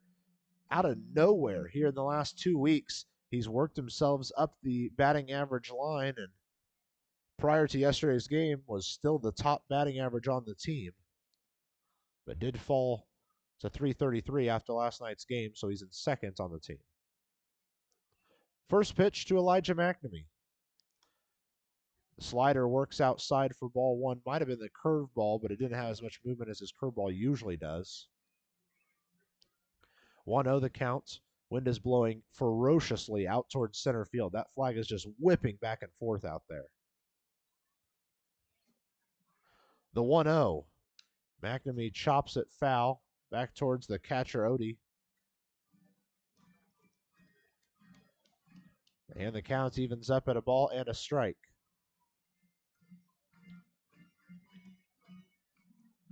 Baez on second. Sinsley on first. No outs, and Elijah McNamee's at the plate with a 1-1 count. Game tied at 5. Here comes the 1-1 to McNamee. Lets it go inside, and it's a called strike 2. He can't believe it.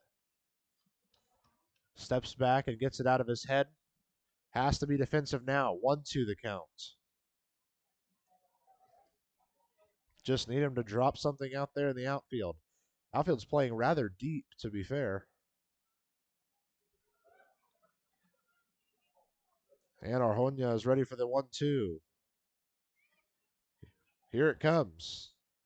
McNamee lifts it up and foul back towards the parking lot on the first base side. So the count remains at 1-2. Outs remain at 0. Bases remain at first and second occupied.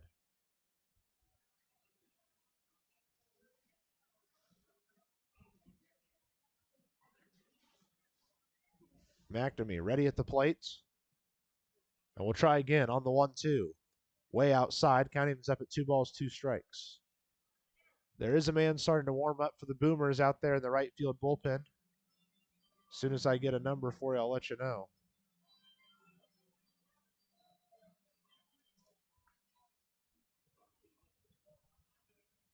Baez at second, Sinsley at first. Both have pretty good-sized leads.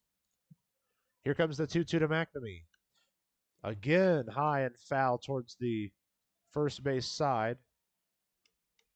That one will end up rolling back towards the parking lot.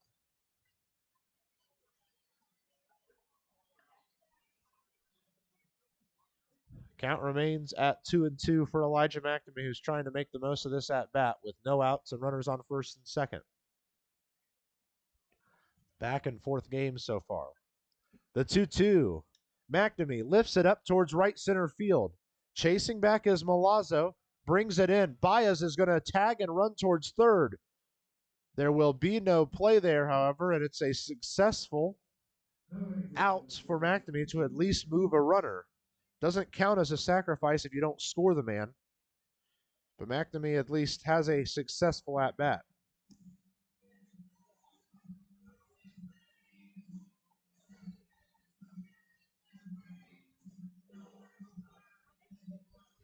Runners on the corners. 1 out. Otters trying to retake the lead in a 5-5 ball game in the top of the 5th inning.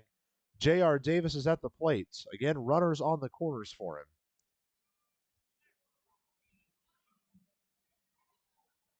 First pitch to Davis. Stays a bit low and maybe inside as well for ball 1.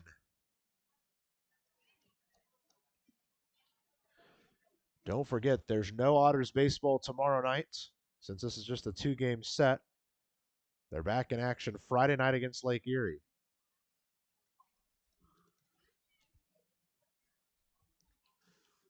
The 1-0 to Davis.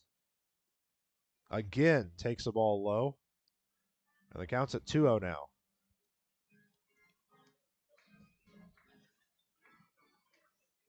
Tying his shoe is going to be Kyle Arhoyna on the mound for a second. So we'll walk you through how we're at this point in the inning. Zack Biermann started us off with a solo home run that tied the game at 5. Baez reached on a single. Sinsley reached on a walk. Then McNamee flew out to help advance Baez towards third. Not officially a sac fly, but it did the same thing. The 2-0 to Davis. Puts it back into the netting. And it's the first strike of his at-bat. 2-1 the count.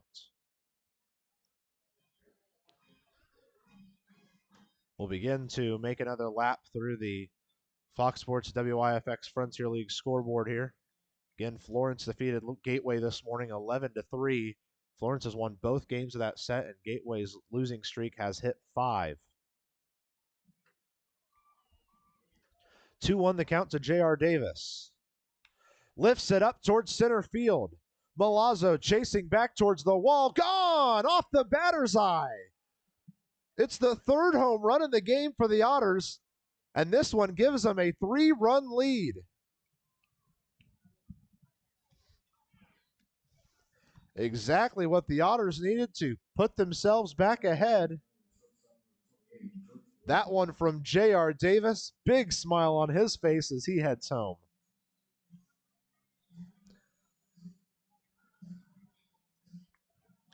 That will bring up the shortstop, George Khalil, with 1 out, bases empty, and there's going to have to be a visit to the Schaumburg mound. Do they make a pitching change here?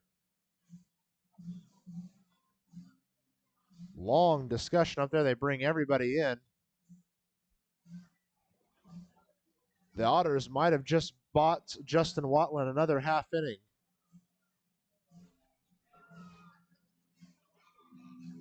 They will not make a pitching change, at least not yet. I tell you what, J.R. Davis just homered to the deepest part of this ball field. Straight center field, off the batter's eye out there. So here comes the shortstop, George Khalil, the Australian himself. 1 for 2 with a single and a fielder's choice thus far in the game. Looking to hop back on the hit train. Starts with a pitch outside. Ball 1 on the slower fastball from Kyle Arhoyna. Khalil lays down a bunt to the left side. Oh, boy! What a bunt from George Khalil. He's getting on first for just about free. Khalil and Armstrong do that so well. The grass just ate that ball, and Khalil's earned himself an infield single on a bunt.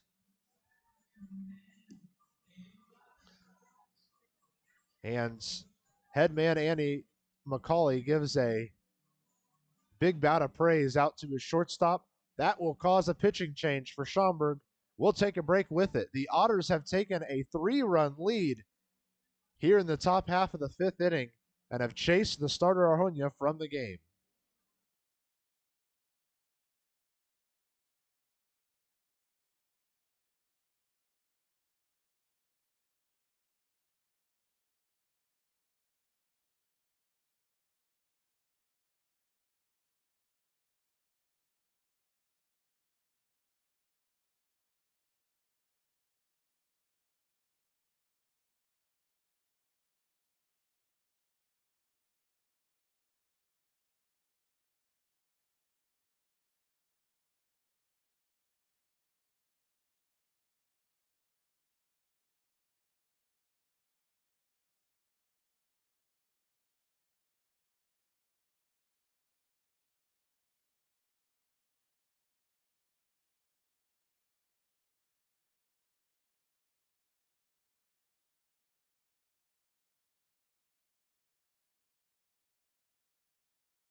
Top of the fifth inning here.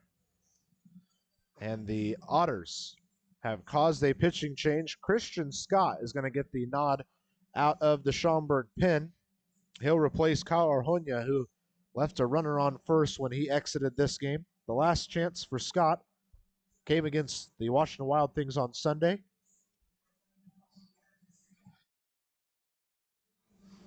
In that game, he popped in, grabbed 2 outs. Did give up 1 run on 1 hit, however, but was able to get out of the inning other than that. Otters are hoping they can pick 1 more or a few more runs off him here. It will bring up the catcher, Justin Felix. After the Otters have put up 4 runs in this top half of the 5th inning and have a lead. First pitch to Felix, low outside for ball 1. George Khalil over at first after his infield bunt single with 1 out. Watch out, he could take off for second. Got a pretty good sized lead over there now. The 1-0 barely kept in front of him by Odo. And the count's at 2-0 in favor of Justin Felix. Take another look through some of these Fox Sports WYFX Frontier League scoreboard. Ottawa has taken the lead over Trois-Rivières in the 8th inning, now lead 9-7 at home in the top of the 9th inning. 2-0 to Felix. Takes the pitch on the inside edge for a called strike 1, count at 2-1. New Jersey up 14-5 at Tri-City in the top of the 8th inning. A couple of really solid outings for the Jackals of New Jersey. New York still holds a 1-0 lead at home against Quebec in the top of the 6th inning there. The 2-1 to Felix. Just catches the zone at the knees. Felix shakes his head a couple of times, and the count's at 2-2. We might see a stolen base attempt this time from Khalil there at first. Justin Felix digs back in. Started off with a 2-0 count, now looking at a 2-2 count. 1 out, runner on first. That one works low and away, and it's a full count for Justin Felix. Full count with 1 out. I wonder if we see Khalil steal here, just in case there's a strikeout. He could get himself a stolen base, and if there's an out or a walk, he's already at second. See if he decides to.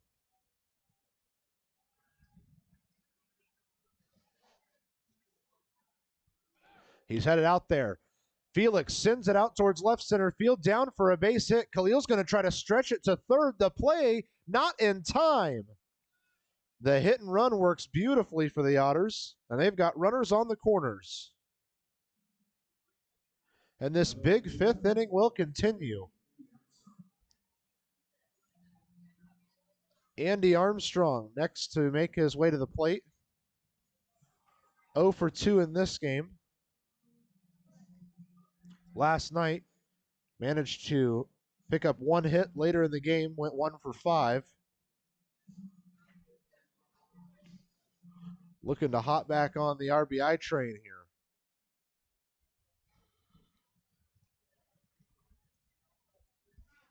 Big lead from Felix over at first. Armstrong bunts to the right side, stays on the baseline, and they're going to tag out Armstrong for out number 1. But it advances both runners and earns him an RBI. What an absolute great RBI from Andy Armstrong on the sacrifice bunt to the right side.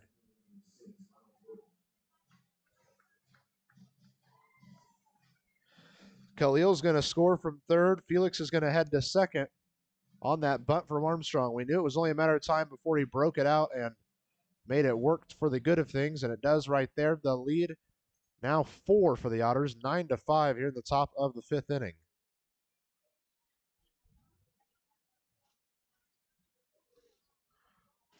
First pitch to Miles Gordon, outside ball 1. Gordon's 0 for 3. Had a couple of base hits stolen from him out there in center field. And then managed himself a close ground out over on the first base side. The 1-0 to Gordon.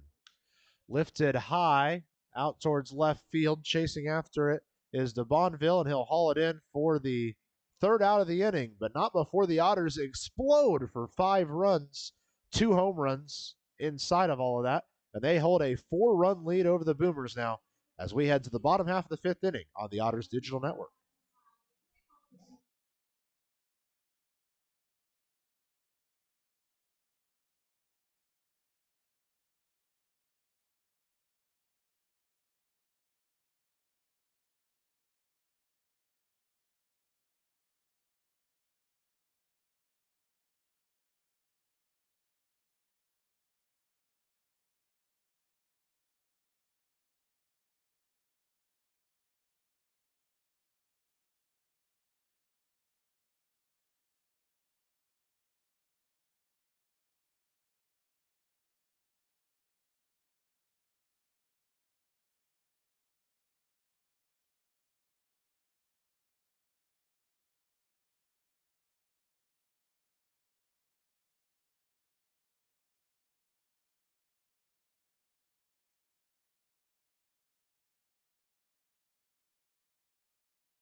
Bottom half of the 5th coming at you here on the Otters Digital Network. Huge inning for the Otters. They score 5 runs and now lead this ball game. This has been a fun series to watch so far.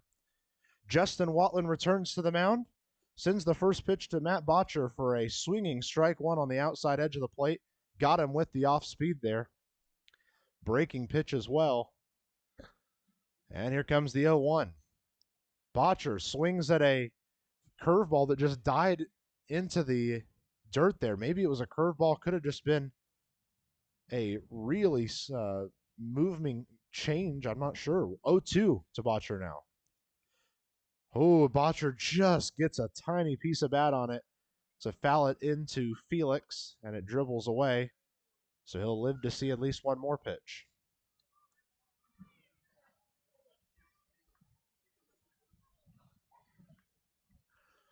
0-2 the count. To the second baseman, Botcher. Gets a big swing on this, and again, just barely gets a piece of bat on it and keeps himself at 0-2 in the count.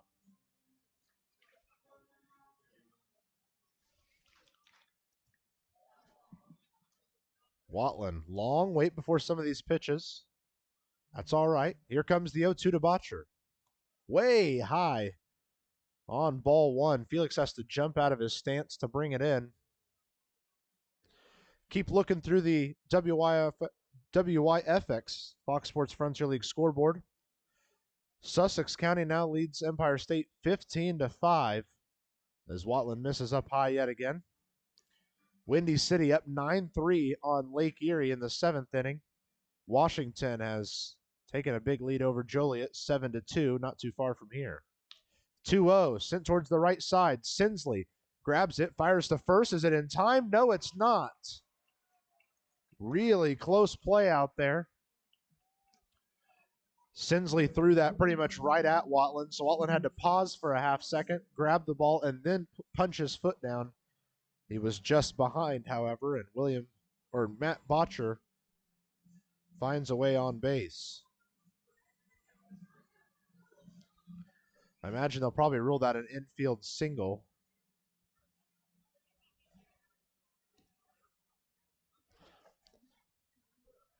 Regardless, it brings up Chase Dawson with no outs and now a runner on first.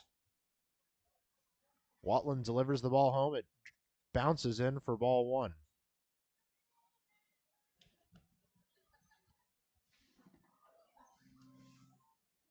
Botcher is a guy who, if you don't keep a close eye on, can snag a bag or two from you. In fact, on the year, he's 6 of 7.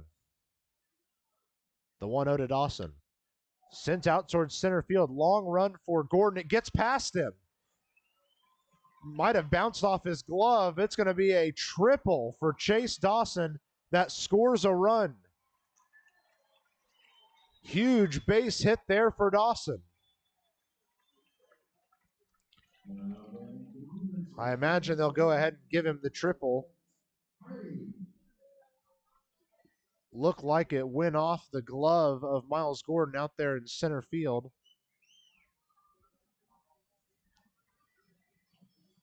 Wait to see what the official scorers decide to put down for that one. Regardless, it will score a run. Matt Botcher comes all the way home from first. It brings up Clint Hardy with no outs, and that will cause a man to get up in the pen for the Otters. Watlin kicks off the at-bat of Hardy with a called strike one. Kind of looks like it's Jacob Bowles starting to warm up down there. An 0-1 again bounces in to Justin Felix, and the count's at 1-1. Otters still lead 9-5, but they've got to be careful that they don't give up too much in a row here. The 1-1 works way inside.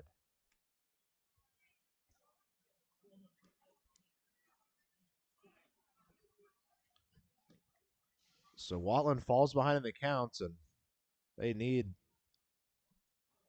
a man to be able to come into this game any time now. Another pitch is low and through the legs of Felix, but this one is swung on. Felix recovers in time, and the count's even at 2-2 to Clint Hardy. This is a must get out for Justin Felix.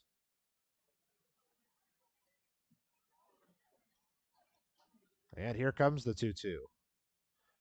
Bounces in off of Felix, goes all the way back to the pitcher. A play at home, and it's not in time. And the ball got away from Felix, which didn't help either. Another run is scored. Watlin cannot get the ball home in these last couple of pitches. Every single one has bounced into Felix, which has ruined the chance for Felix to do anything there at the plate.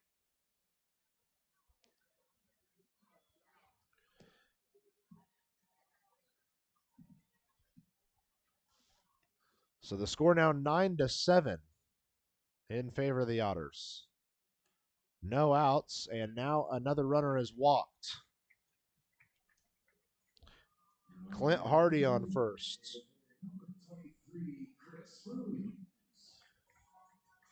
And now Max Peterson's going to have the long walk out there and make a decision on if they're going to make a change. They will. Justin Watlin not able to grab an out in this half inning, and that will end his day. We'll introduce you to the new man right after this on the Otters Digital Network.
Pitching change needed for the Otters. They've brought in Jacob Bowles, the long reliever, hoping to get themselves some help in this one, as due to a tough start of the inning for Justin Watlin and what has really been a tough outing all around for Justin Watlin. They're asking the long reliever of Jacob Bowles to head in. The last attempt for Jacob Bowles was a start against Gateway. He allowed 3 runs on 8 hits in 5 innings of work. Struck out 1, but was unable to pick up any, or struck out 1, but did not walk any in the game. There are still no outs here in the bottom half of the 5th inning, and the Boomers have scored 2 runs to come within 2. There's a runner on first in the form of Clint Hardy. The first pitch to Ruiz just misses outside on the off speed.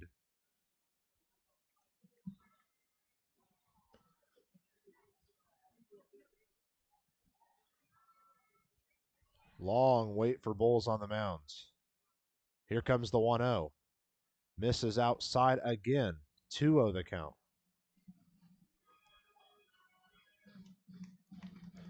So Justin Watlin is unable to make it through 5 innings in this game. Stops at 4 complete and some change. Bowles now misses on the inside edge, and he's down 3-0 in the count. Seems to be that just about every time the Otters bring a reliever in, really struggles against the first batter. The 3-0 right across the heart of the plate for a called strike 1. Otters still have the lead, but they have some work to do to keep things in their favor.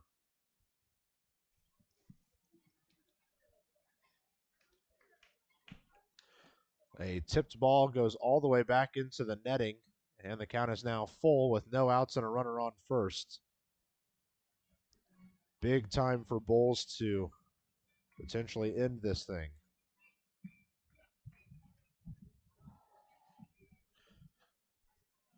Three-2 the count to Chris Ruiz. The first batter Jacob Bowles is facing, and time is now called by Ruiz behind the plate.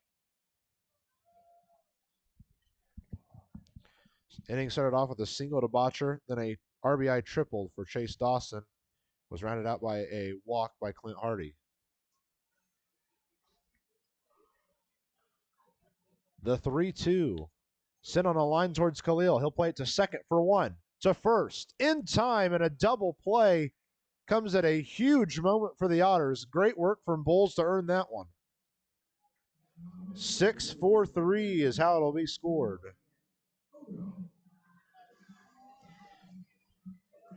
Now with 2 outs and nobody on, the catcher Nick Odo heads to the plate.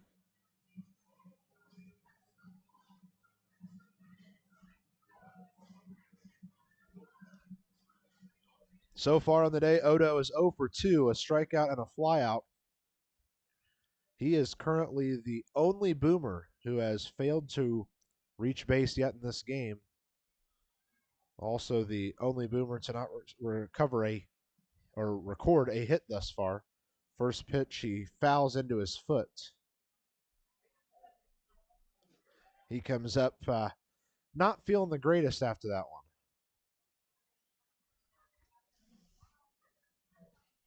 So Bowles will get a new ball, and he'll walk around the mound a couple of times and give some time to recover.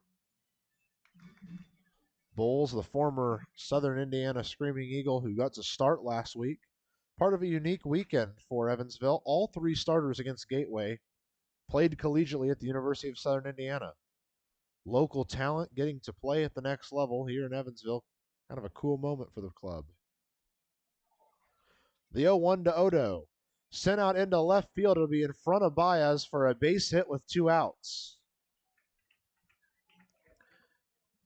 Nick Odo says, not too fast, Jacob Bowles.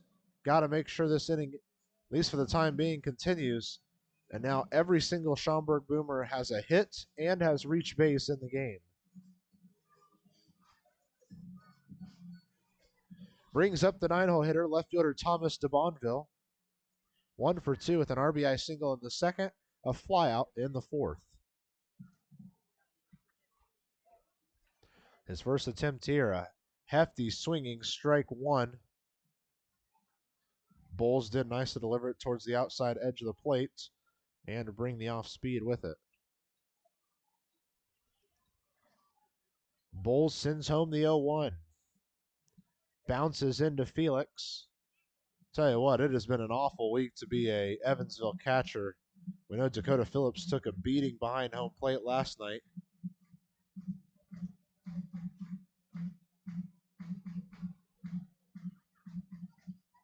So the count's at 1-1 for Thomas DeBonville after Felix does a nice job to keep that ball in front of him.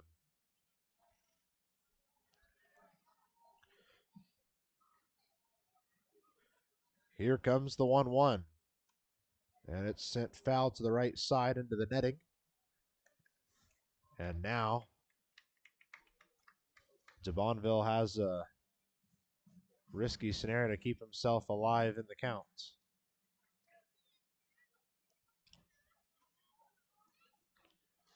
Runner at first is Nick Odo. He's got a pretty small lead, maybe a stride and a half. Takes one extra stride now. The 1-2 to DeBonville. Fouled into the netting again on the right side. Good work for DeBonville to keep himself alive in the count.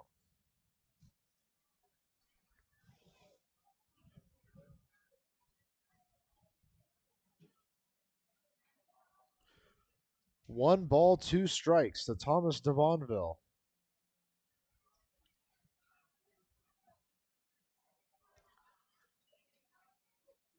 The 1-2 lifted out towards right field. McNamee chasing back and hauls it in for out number 3. But the Boomers are able to score 2 and bring themselves within 2. 9-7 our score as we head to the 6th inning right here on the Otters Digital Network.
Top of the 6th inning, coming at you live on the Otters Digital Network.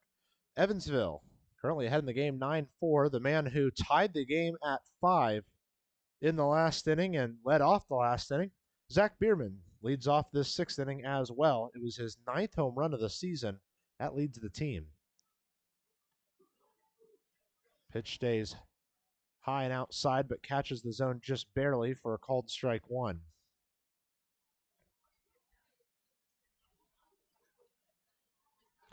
The 0-2 to Biermann.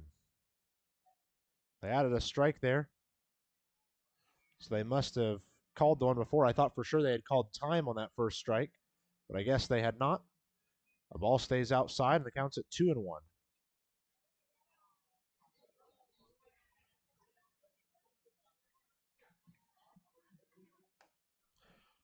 The 1-2 falls a bit low, and the count evens up at 2 balls, 2 strikes.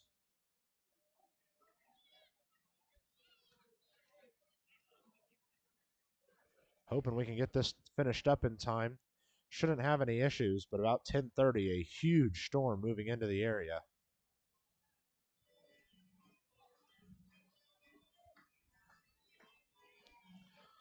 But for the time being, we're playing baseball, and the Otters are up by 2. Zack Biermann looking at a 2-2 count after a foul ball into the netting. And here comes the 2-2 from Christian Scott. Skied out towards center.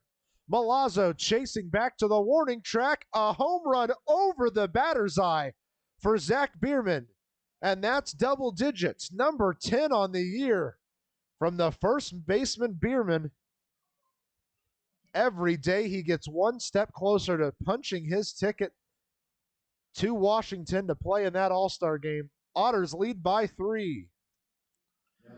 Back-to-back Zack Biermann home runs in his 2 at-bats. It's the 3rd time this year he's had multi-home run games.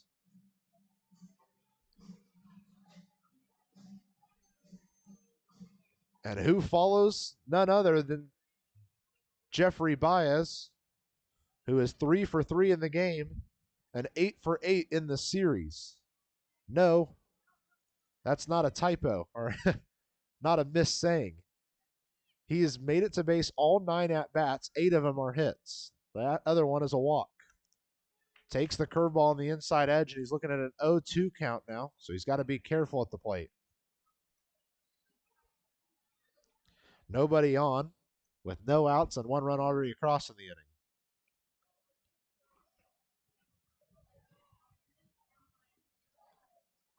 Here comes the 0-2 to Baez. Sent out towards left. Home run if it's fair, but it's foul by just a few feet. The kids go zooming after it. A dog pile ensues, and a kid in a blue shirt goes running in jubilant joy as he has brought up the foul ball. A souvenir for him. 0-2, still the count to Jeffrey Baez. Here comes his pitch. Lets it go by, and it bounces all the way back towards the backstop. No one on, so it doesn't really matter. The count's at 1-2. Still no outs here in this top half of the 6th inning.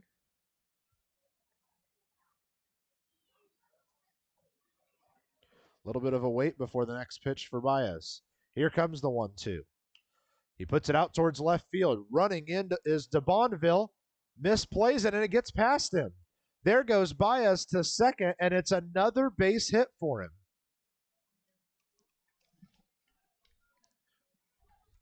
They're going to give him a single, and then he'll advance to second on the error. And with that, Jeffrey Baez has picked up another base hit in this series. Unreal. He has not gotten out in this series yet. Safe at first, and then advances to second on the error by the left fielder. That will bring up the cleanup hitter, first baseman Steven Sinsley, 1 for 2 with a 3-run home run in the 3rd inning.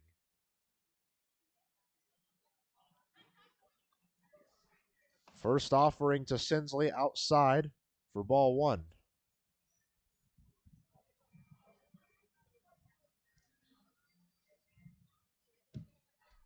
Long wait between pitches for Steven Sinsley. Jeffrey Baez has a decent-sized lead out there at second. Here comes the 1-0. Way outside. Sinsley couldn't have reached that one if he had an oar. He didn't swing anyway. Counts at 2-0.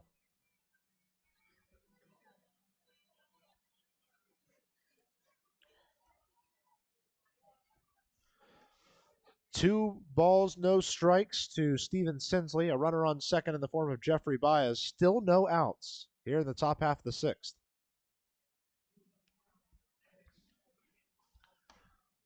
Pitch catches the outside edge for strike 1. Sinsley doesn't love the call, but he's still ahead in the count, 2-1. Evansville trying to pick up the quick 2-game sweep with a win tonight. It would mean that they are winners of 7 straight if they could get it done. The 2-1. Skied high and foul to the left side. Oh boy, what a catch out there in the stands on the third base side.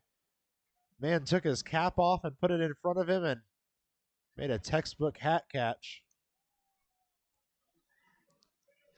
Regardless, the count's 2-2 for Steven Sinsley. Started off the count 2-0. Counts quickly evened at 2 balls, 2 strikes. Long wait for Christian Scott. You see him ask for his signs again. Now he steps off. A little bit of confusion here for the Boomers pitching staff. Sinsley steps back in, looking at a 2-2 count with no outs and a runner at second. The 2-2. Hot shot to the right side and foul. Bounces towards the Schaumburg bullpen. So the count remains at 2-2.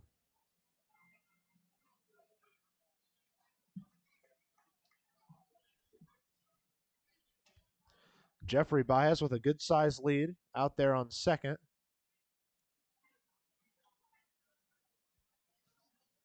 Sinsley waiting on the 2-2.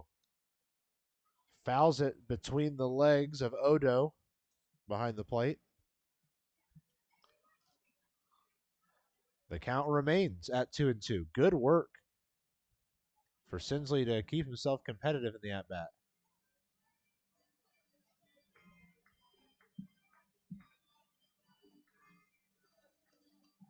Due up next is big hit Mac, Elijah McNamee, then J.R. Davis. McNamee is hitless in this series still.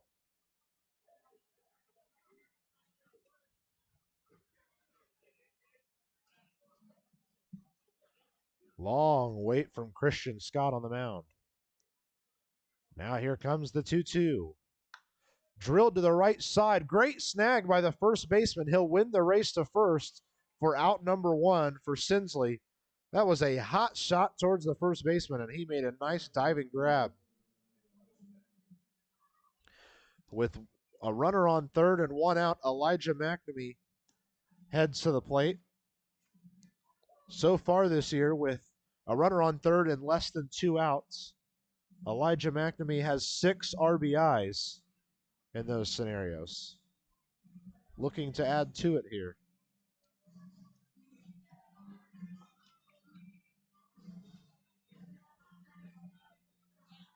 Big opportunity for big hit Mac to pick up, well, one of those exactly, a big hit.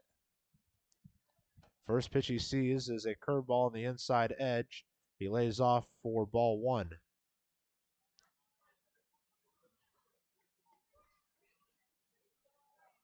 Infield all playing very in for McNamee. The 1-0. He pushes it towards the right side. Is it down for a base hit? No, it lands just foul by maybe 1.5 feet on that berm.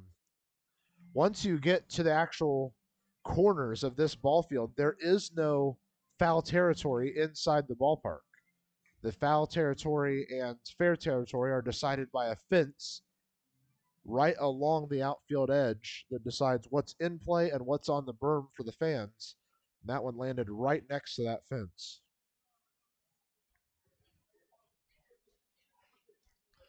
So the count is 1-1 for Elijah McNamee and a runner on third. Just 1 out. The 1-1. Oh, it hits McNamee on the back. Oh boy, that one made big noise as that hit him on the high end of the back. Andy McCauley's going to have a jog in to talk with them. Mandy Flagg as well, the athletic trainer, just to make sure he's all good. He took a high hit by pitch like that last week in the series against Gateway. Says that later in the inning, he was standing over on third, and his neck still felt like it was shaking over there. All as well as he runs down to first. Mandy Flagg and Andy McCauley make the walks back to their posts. And McNamee hustles down to first. Well, he had to do it the hard way, and I'm sure him and I will talk about it tonight. He's extended his on-base streak to 22 games. Yes, that is a team high. And for context, McNamee failed to reach base in the Otters' first game of the season.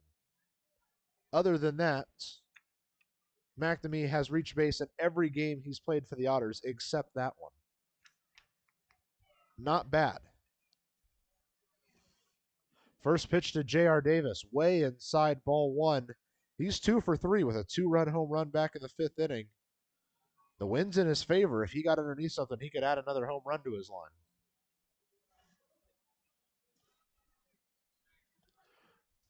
Christian Scott, a little bit of a weight on the mound, and here comes the 1-0. Curveball falls in for a called strike one, evening the count at a ball and a strike. Baez stands on third, McNamee over at first. Wouldn't be surprised to see a stolen base sometime in this at-bat, just because they probably don't think Odo wants to risk the throw out to second with a runner on third there. But, of course, what do I know? 1-1, and they go check on McNamee. He's back in time at first. Otters lead 10-7 in this one. Been a fun series between these two teams. Kind of like the Gateway series. Two pretty equally matched teams that the Otters are just right now sticking ahead of. Davis sends it out towards the shortstop. Plays the second for one to first. In time, and a double play ends the inning. Perfect way to end it there for the Boomers, but not before. The Otters add one more run on another solo home run from Zack Biermann. They strand runners at first and second. We head to the bottom half of the 6th inning. Otters lead 10-7 here from Schaumburg.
Bottom of the 6th inning.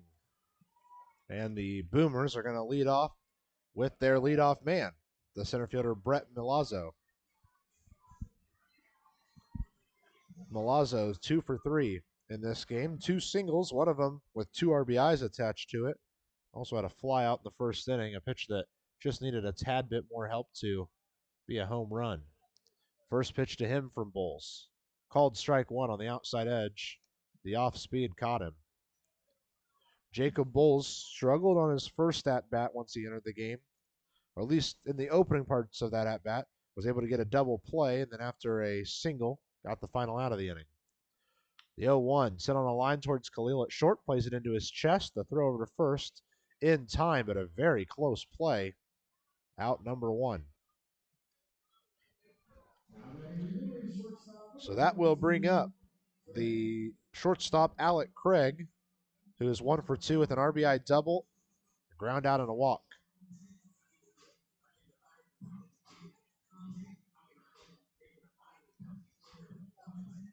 Otters are going to have Khalil, Felix, and Armstrong due up when they come up to bat in the 7th inning.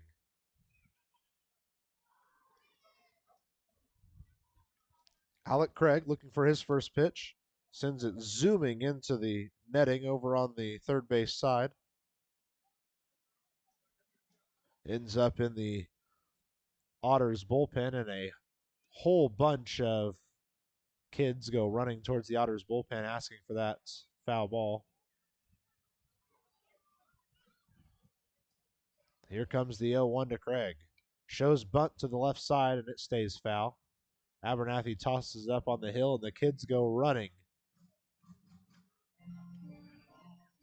0-2 the count to Alex Craig. Defense will return to their normal positions now that the bunt is likely not happening.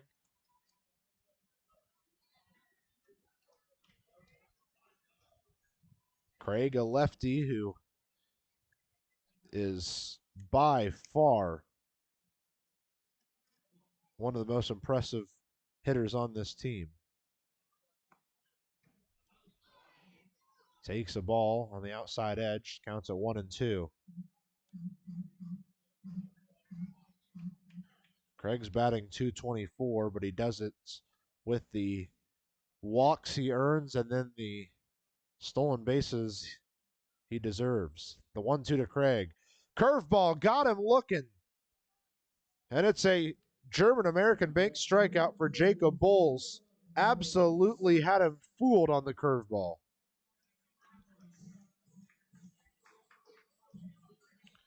That's the first German-American bank strikeout of the game for Jacob Bowles, and the 4th of the game for the Otters pitching staff. That will bring up William Salas, the third baseman. He's 1 for 3 with a single in the first inning. He was stranded at second after a stolen base, though. The ball misses low, and the count's at 1-0 for Salas.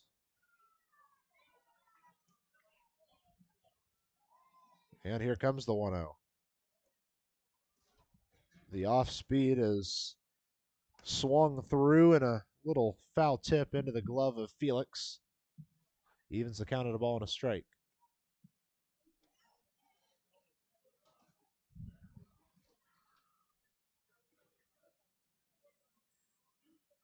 Here comes the 1-1. Swinging strike 2 again. Foul tipping it into the glove of Felix is William Salas.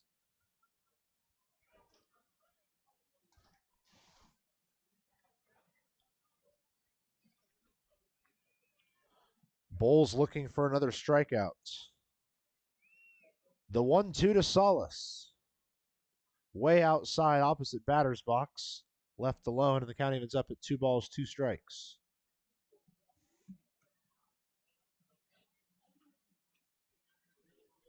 Couple games have gone final in the Frontier League. Ottawa wins at home against Trois-Rivières 9-7. New Jersey wins 15-5 at Tri-City. The 2-2 to Salas, sent back into the netting. Count remains at 2-2.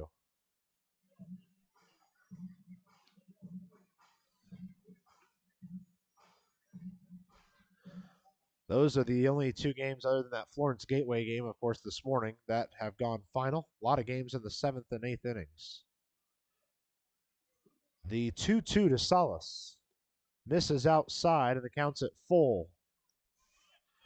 Couple more for you here on the Fox Sports WYFX Frontier League scoreboard. New York leads Quebec 1-0 in the 7th. Windy City up 9-3 against Lake Erie in the 9th. Sussex County up 18-7 over Empire State in the 7th. The 3-2 to Salas. Just misses on the high outside corner. And the Boomers are going to get themselves a 2-out base runner. And it'll bring up Matt Botcher, who's 1 for 3 with a single in the 5th inning.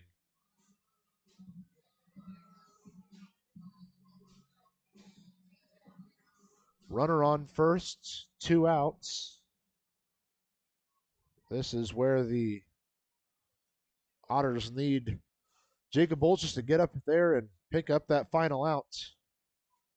Get him to the next inning. First pitch is on the outside edge for a called strike 1.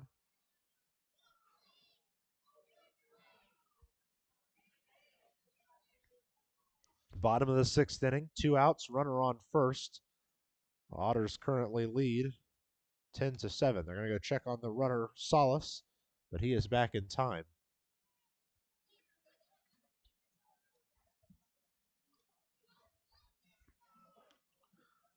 So 0-1 the count to Matt Botcher. Pitch works inside a bit. The count evens up at a ball and a strike. Baez has a lot of his pitches living between maybe 76 and 89. Haven't seen much outside of that.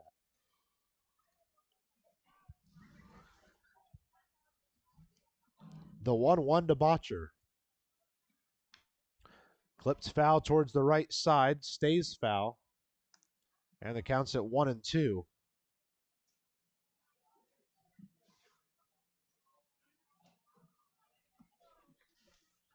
Chance once again for Jacob Bolts to get himself out of the inning.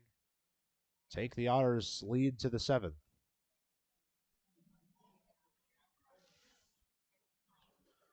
So here comes the 1-2. Skied foul towards the left side. Will end up out of the ballpark and towards the street that runs alongside the stadium here. Don't forget that the Otters are not in play tomorrow night. This is just a 2-game set against Schaumburg in order to make room for an extra game against Gateway in a few weeks for the Otters. So the Otters will not play tomorrow night, but don't worry, they're back in town for a Friday, Saturday, Sunday series against Lake Erie this weekend. The 1-2 to Botcher.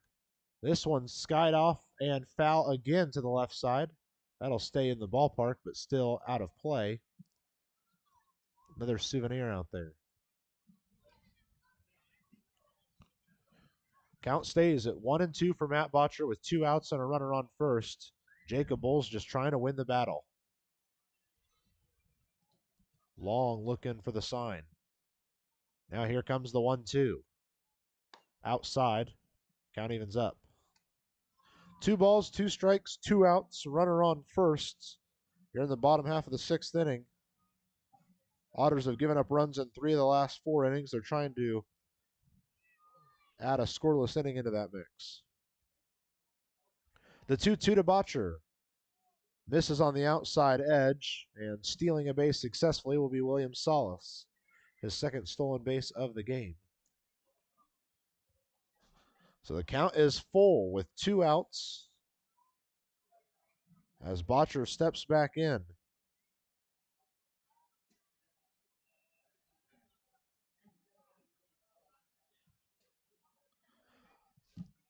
Here comes the 3-2 pitch from Jacob Bolts trying to end this 6th inning. Skied foul to the left side, out of the ballpark once again. And Bolts will have to try again.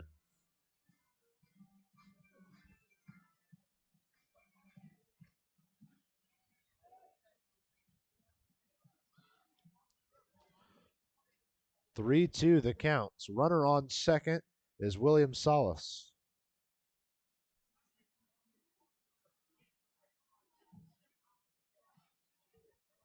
Long wait. Now here comes the pitch.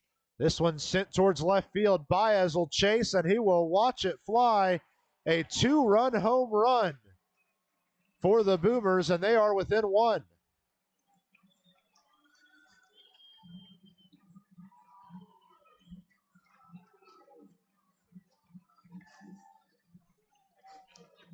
Big one there.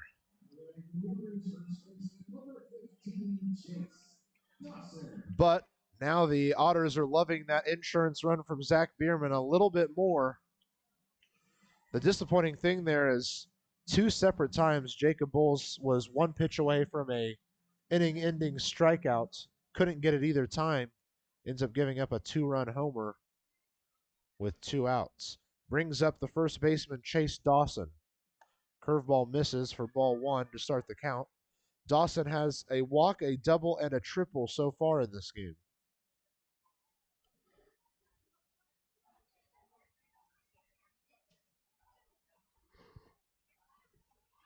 The 1-0 misses on the low inside corner. So it's a 2-0 count.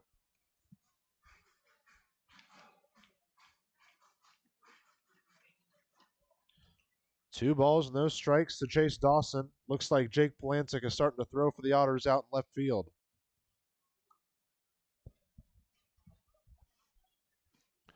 Try again on the 2-0. This time Bowles does hit the count, or does hit the zone in the high outside corner. 2-1 the count.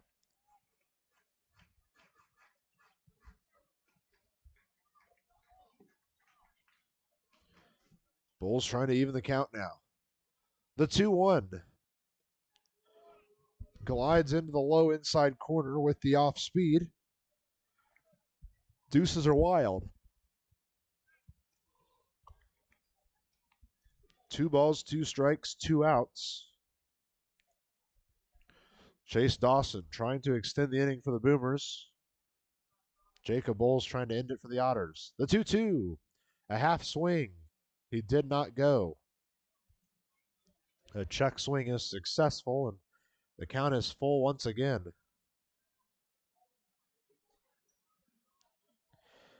Big chance here for Chase Dawson. Bowles sends home the 3-2. It's lifted out towards center field. Gordon takes a few steps in, now a half step back, and that is how this inning ends. 2 more runs score for Schaumburg.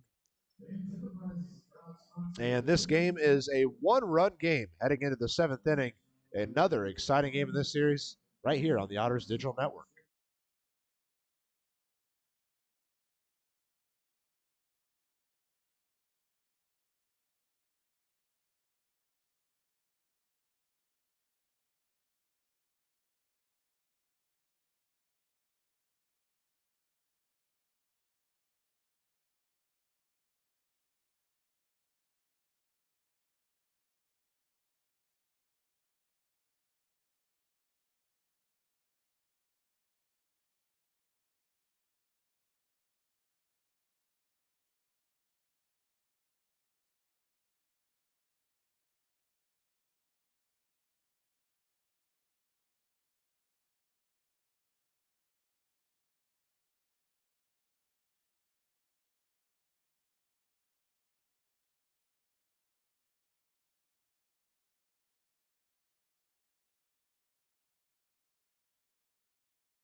Well, it's time to start off the back third of this game.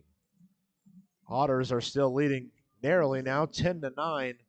Right now, the deciding run, the Zack Biermann solo home run, his 2nd home run of the day.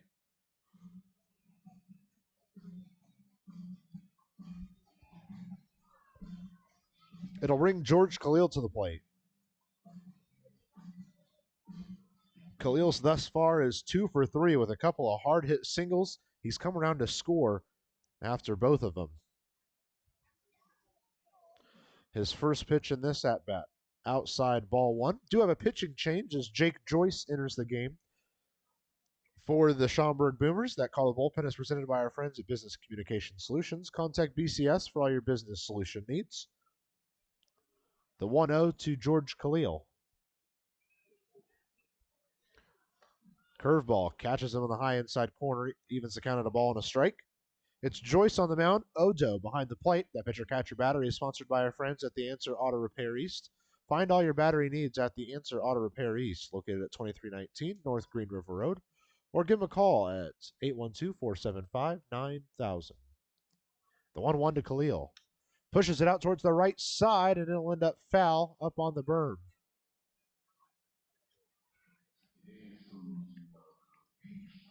Count now 1-2 for George Khalil, the Australian shortstop.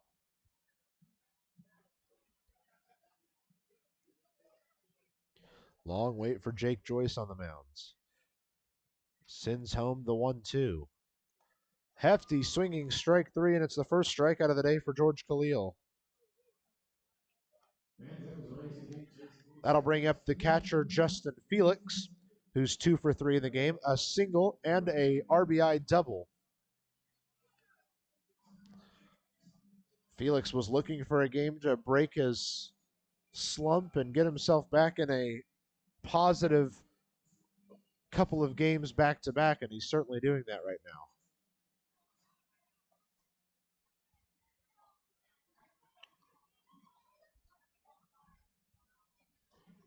Digs in and he's ready for his first pitch of this at bat. Here comes the opening offering. Curveball didn't curve at all, and it stayed high and inside on Felix. He had to duck out of the way. Count at 1-0 for Felix.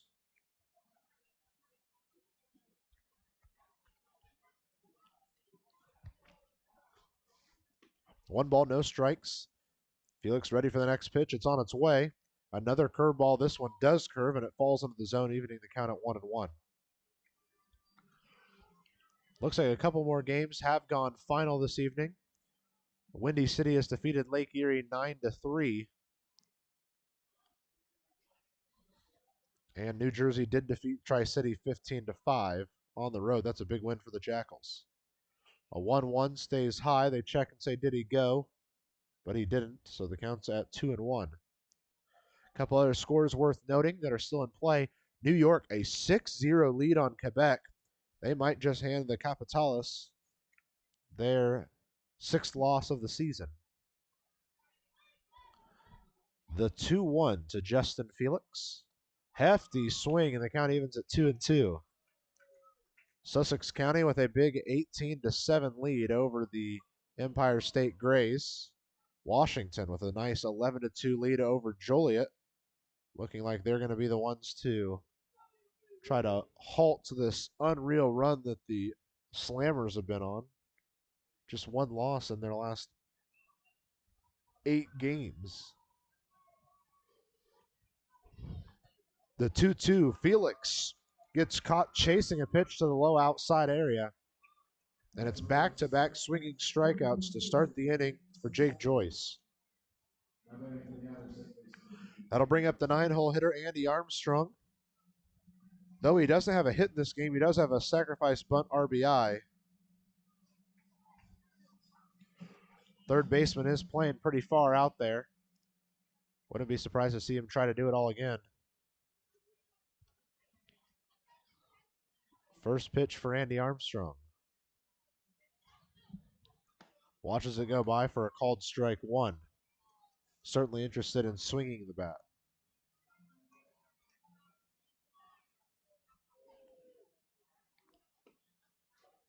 Long wait before the next pitch. That's been pretty standard of all these guys tonight.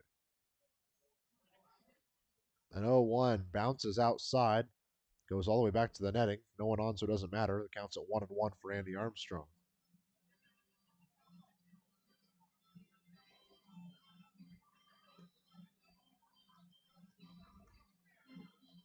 Joyce taking his time to get back up on the mound.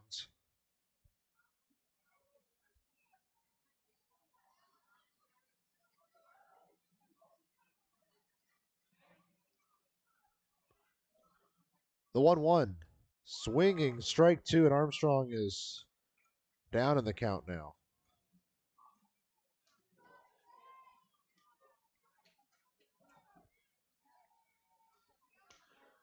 Two outs, a 1-2 count for Andy Armstrong. Nobody on. The Otters only have a 1-run lead at this point.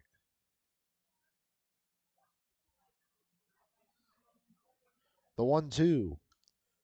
Fouled back into the netting, and Armstrong will keep himself alive in the count.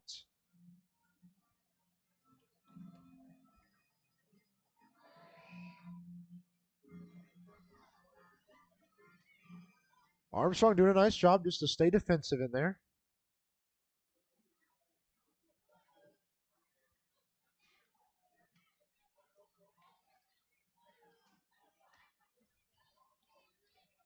Two outs, no one on. The 1-2 to Armstrong. Swinging strike 3.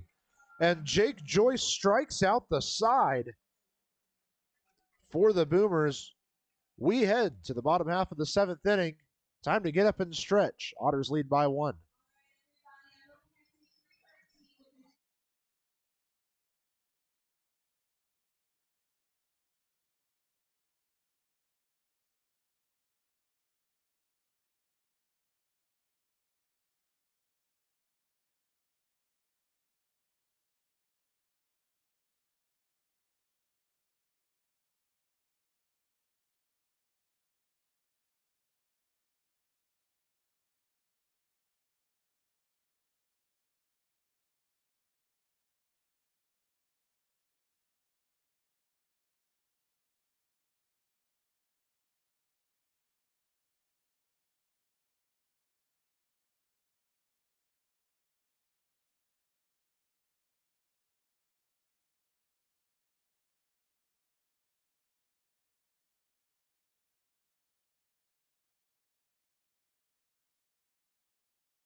A pitching change here for the Otters, as they will ask Jake Polancic to come in out of the pen.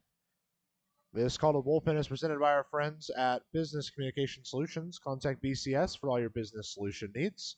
Polancic on the mound. Felix behind the plate. That pitcher catcher battery is sponsored by The Answer Auto Repair East.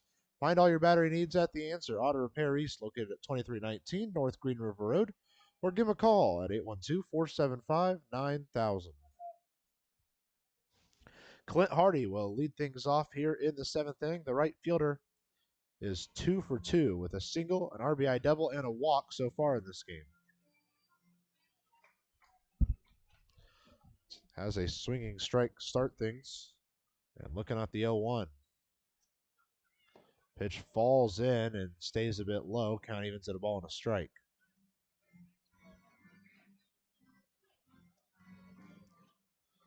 Jake Polancic trying to fill at least 1 inning, if not 2, for the Otters to set the table for the closer Logan Sawyer. Still a long way to go before that, though.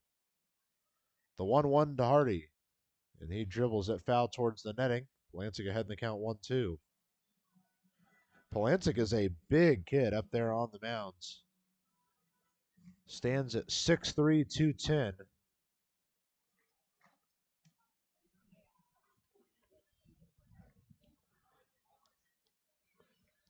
Canadian readies himself, but then takes a step off. He's pretty easy to tell when he's up there on the mound out there, because he's one of the few that wears the pants all the way to the ankle. 1-2 to Hardy, just about catches the batter. Gets away from Felix, doesn't matter, it's 2-2.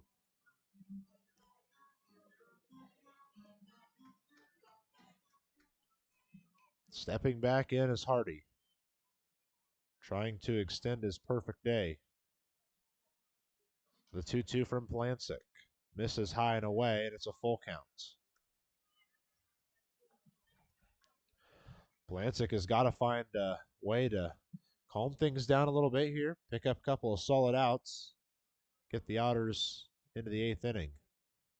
1-run lead is certainly not safe against this Boomers team.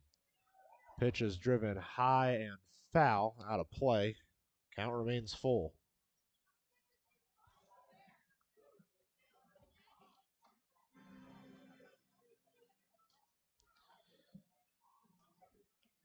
Three to the count to Clint Hardy.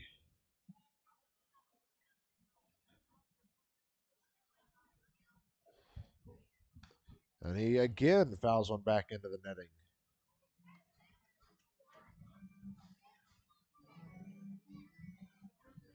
And yet again, the count stays full.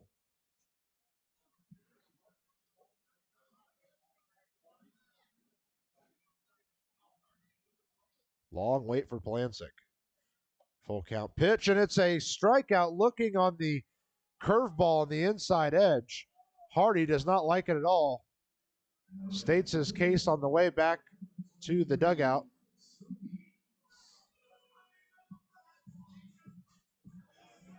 Great strikeout to start off the half inning for Polancic. A German-American makes strikeout looking.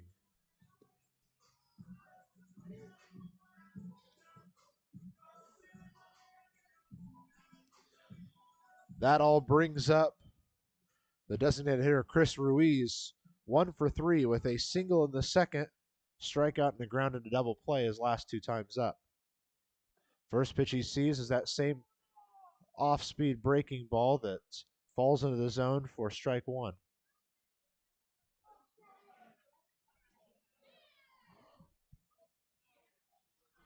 Polancic ready on the 0-1. Again, the breaking pitch goes to the high outside corner this time, and it's a called strike 2.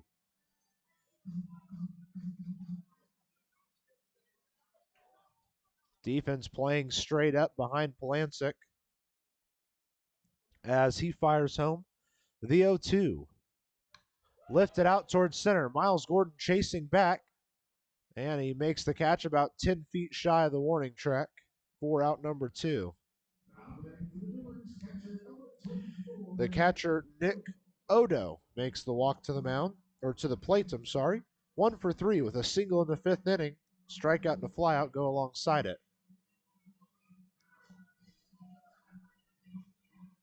Odo, just like Justin Felix, has taken a beating in this game. A lot of wild pitches that weren't actually wild pitches because he sacrificed the body and kept him in front of him.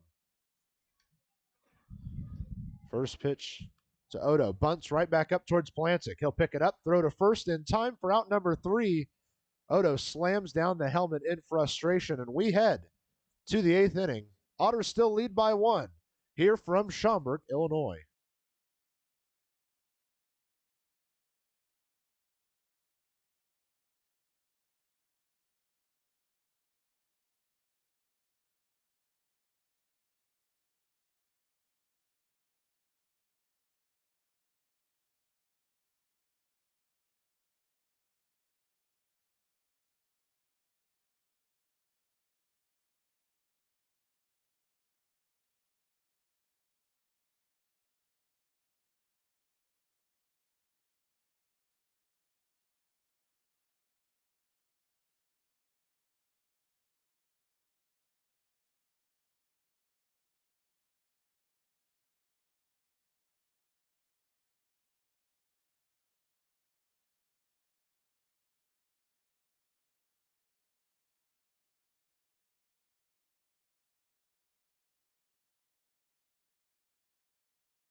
Top of the eighth, we'll start with the top of the order, and Miles Gordon.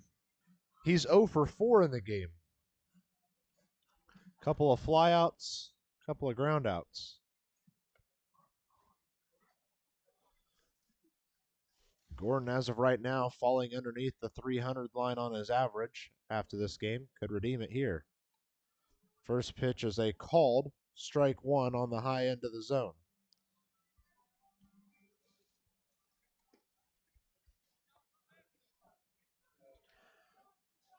Oh, 1 the count to Miles Gordon.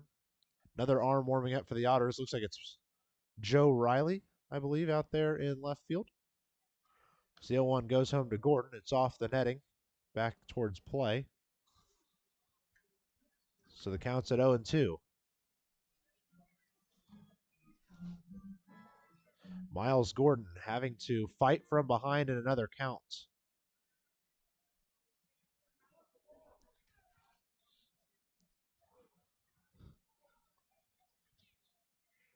The 0-2.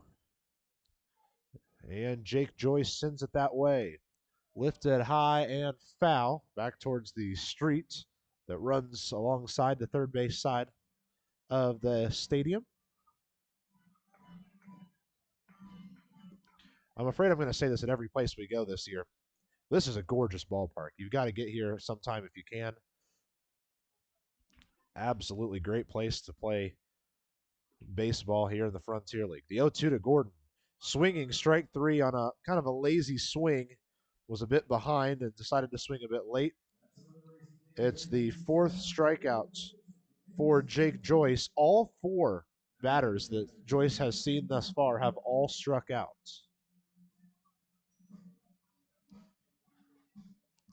That brings up Zack Biermann, who in his last two at-bats has sent each over the left field wall for a solo home run. Well, one, I guess, was more center. Regardless, he has two solo home runs in the game. His first pitch here. Watches it go by, the off speed for strike one.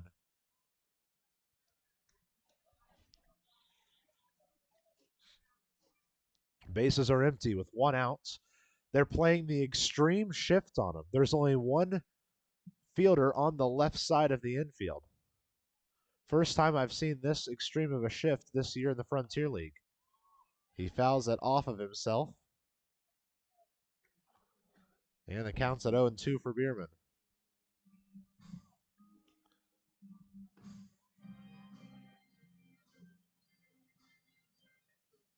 So Biermann will dig himself back in. Ready for the 0-2 count. 1 out in the top half of the 8th inning.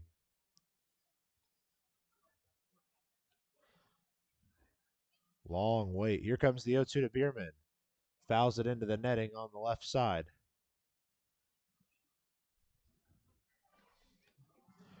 Meanwhile, the outfield is still playing straight up. It's just the infield that is significantly moved over to the right side.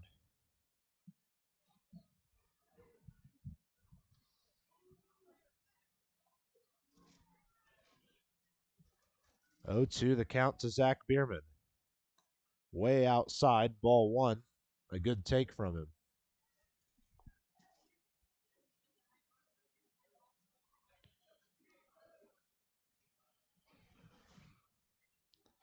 I'm not going to question him because he's struck out every batter he's faced so far, but Jake Joyce has taken a long time between some of these pitches.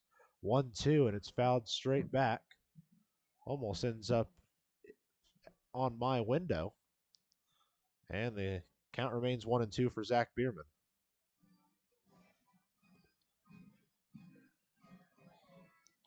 Don't forget the Otters are not in play tomorrow night. That's because this is a 2-game set. In order to make room for the 4-game set, the Otters will play against Gateway at the beginning of July. No game tomorrow night. Otters are back in action Friday night at home.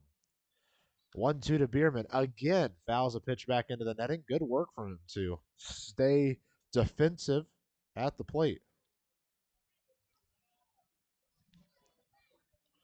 Nobody on, 1 out.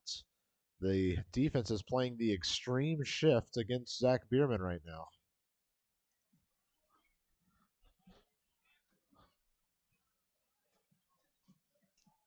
The 1-2 for him. And what do? Just hit it to the left side. De Bonville towards the wall. Gone!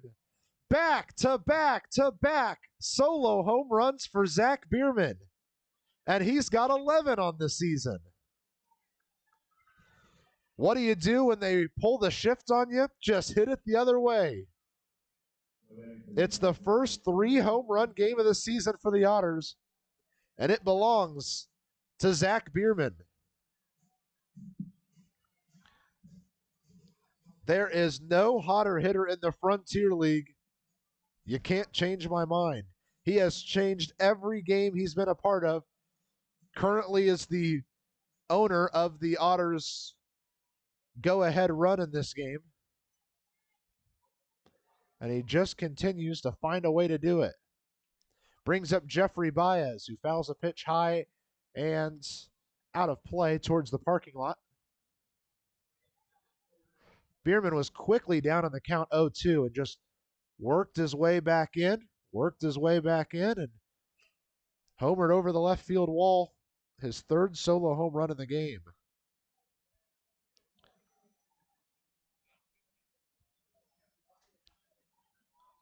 The 0-1 to Jeffrey Baez. Lets a pitch go by for ball 1. Baez is 4 for 4 in this game, and he's 9 for 9 in the 2-game series thus far, and all 10 of his plate appearances have resulted in getting safely on base. Yet to get out in this series. The 1-1 for him. Lets the pitch stay high for ball 2.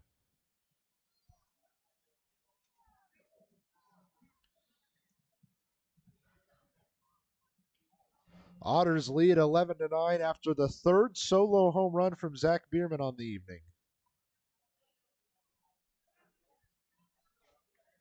2-1 the count to Jeffrey Baez.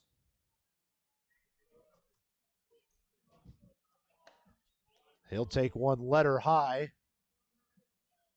for strike 2. The count evens up at 2 balls, 2 strikes.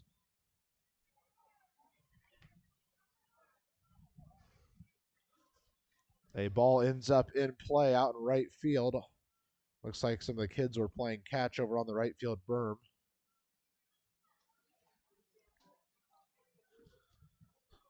But we're ready to play baseball again. 2-2 the count to Jeffrey Baez. Trying to keep his perfect week alive.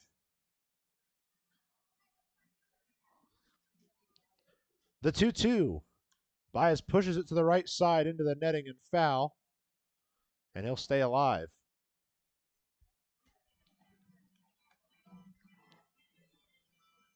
Pleased you're joining us here on the Otters Digital Network, your home for the Otters at home and on the road.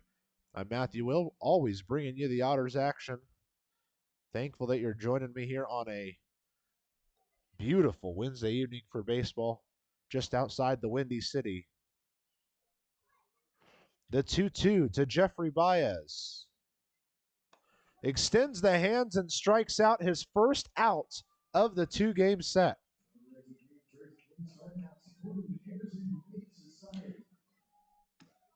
And though he's given up the solo home run to Zack Biermann, every single out recorded by Jake Joyce in this game has been a strikeout.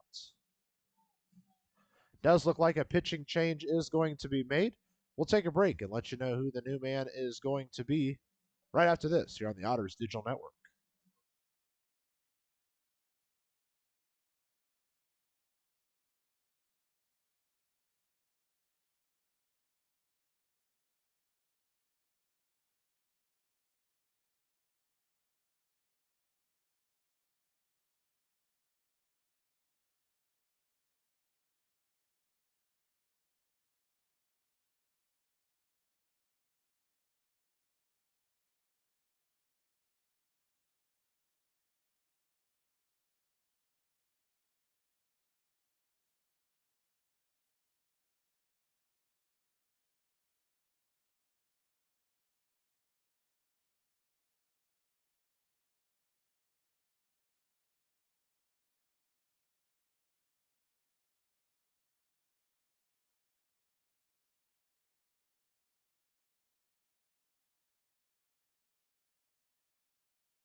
Daryl Thompson gets the nod out of the Schaumburg bullpen to try to finish off this 8th inning, one in which that the Otters have scored another run, courtesy of another Zack Biermann solo home run, and lead 11-9. Directly following a strikeout, Jake Joyce was pulled so that they could have the lefty-on-lefty matchup against Steven Sinsley, who has also hit a home run in this game, a 3-run homer in the 3rd. The Otters have hit 5 home runs in this game already, and that is tied for a team high this season. It's the 3rd time they've done it. Last time they did it was in that opening game at Gateway. So Steven Sinsley hops into the box, looking at empty bases around him and a 2 outs at bat. First pitch to him. Works outside on the off speed for strike 1. Just about every pitch we saw Thompson warm up with was a 93, 94 mile an hour fastball. First pitch he throws in game, off speed at 76. The 0-1 to Sinsley. Sinsley rakes it to the right side, through for a base hit. The pitching change doesn't do what it was designed to do exactly. And Elijah McNamee now gets to hop up to the plate with a runner on and no outs.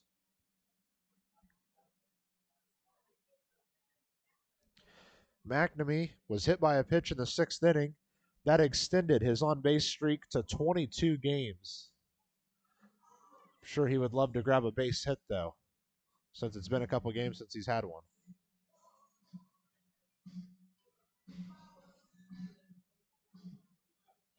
Big hit Mac, as they coin him back at Mississippi State, looking for a big hit in this game. First option to Elijah McNamee. Low and outside, ball 1.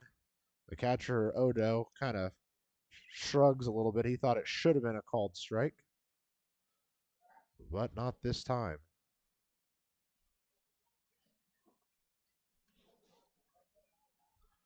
Counts at 1-0. And Thompson throws over to first, but back in time was Sinsley over there. Looks like Joe Riley is the man ready to come to the game when the Otters retake the field. 1-0 to McNamee. Foul tipped into the glove of Odo, and the count evens up at 1 ball, 1 strike.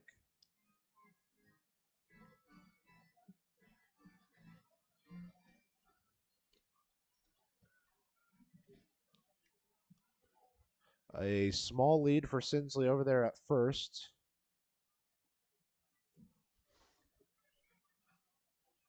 Here comes the 1-1. McNamee sends it out towards right field. Chasing back is Hardy at the warning track and hauls it in for out number 3. But Zack Biermann is able to hit his 3rd solo home run of the game to give the Otters an extra run lead. It's 11-9 as we head to the bottom half of the 8th inning.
To the bottom of the eighth we go, and a pitching change for the Otters. Logan Sawyer is going to enter this game in the eighth inning to try to keep these Schaumburg Boomers at bay. This call to the bullpen is presented by our friends at Business Communication Solutions. Contact BCS for all your business solution needs. Pitcher Catcher Battery, Sawyer on the mound, Felix behind the plate. That Pitcher Catcher Battery is sponsored by the Answer Auto Repair East. Find all your battery needs at the Answer Auto Repair East, or give them a call at 812-475-9000. Sawyer, despite not getting a save last night, since it wasn't a save situation, has yet to give up a run this year. His outing last night, he gave up no runs on no hits in one inning of work, striking out one. Most of the time, though, he strikes out at least two or three in the one inning he sees. Looks like they might try to get 2 innings out of him in this one. First pitch to the Bonneville. Sent right back up the middle. Chasing back is Gordon in center field and hauling it in for out number 1. 1 pitch, 1 out for Logan Sawyer, and that brings up the leadoff man, Brett Milazzo.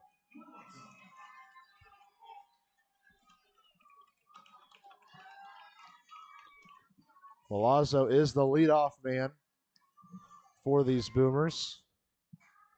2 for 4 with a couple of singles so far in this game.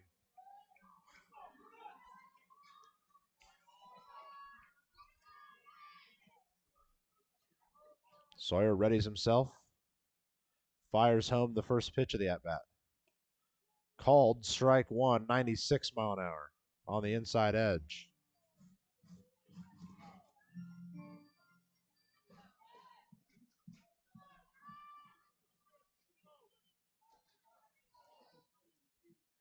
Oh, 1 the count to Brett Milazzo. 1 out, no one on in the 8th inning. Pitch misses outside, and the count evens up at a ball and a strike.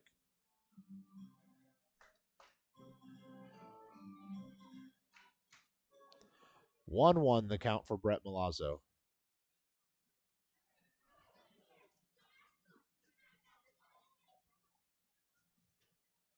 Long wait for Sawyer on the mound.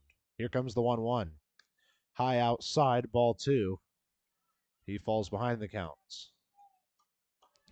Well, the one thing you don't want to do is have Sawyer work his pitch count up in this inning, though I don't expect he has that low a pitch count. You want to be careful that you can actually go the full 2 innings. 2-1 the count to Brett Milazzo. Sawyer misses high, and the count's 3-1 now. Trying to paint around the zone. Now he's going to have to put something really close.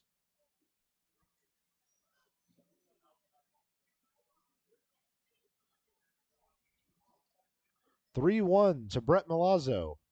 Sawyer sends it home, and it's fouled off to the left side. Count is full.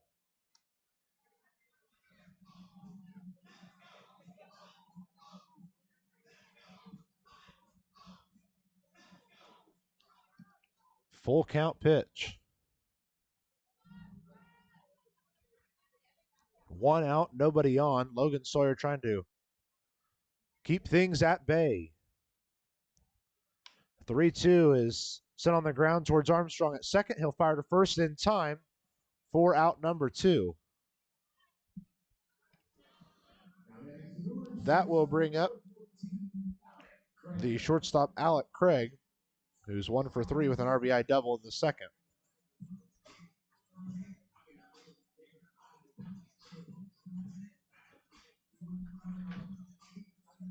No game tomorrow for the Otters. They have tomorrow off before a 3-game set at home with Lake Erie this weekend. We'd love to see you at the ballpark. Action kicks off at 6:35 on Friday night.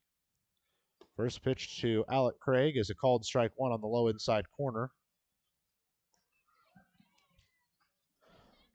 Sawyer gets through that tough at bat and now gets to start off this one ahead in the count 0-1.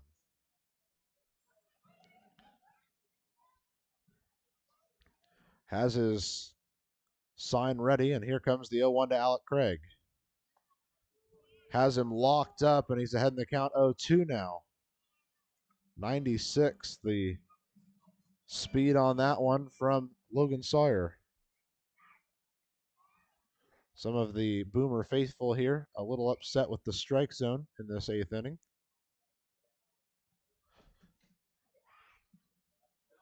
But nevertheless, here comes the 0-2. Swinging strike 3. Logan Sawyer earns himself a strikeout to end the 8th inning, and we head to the 9th. Otters lead by 2.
And we're ready to go with the top of the 9th inning.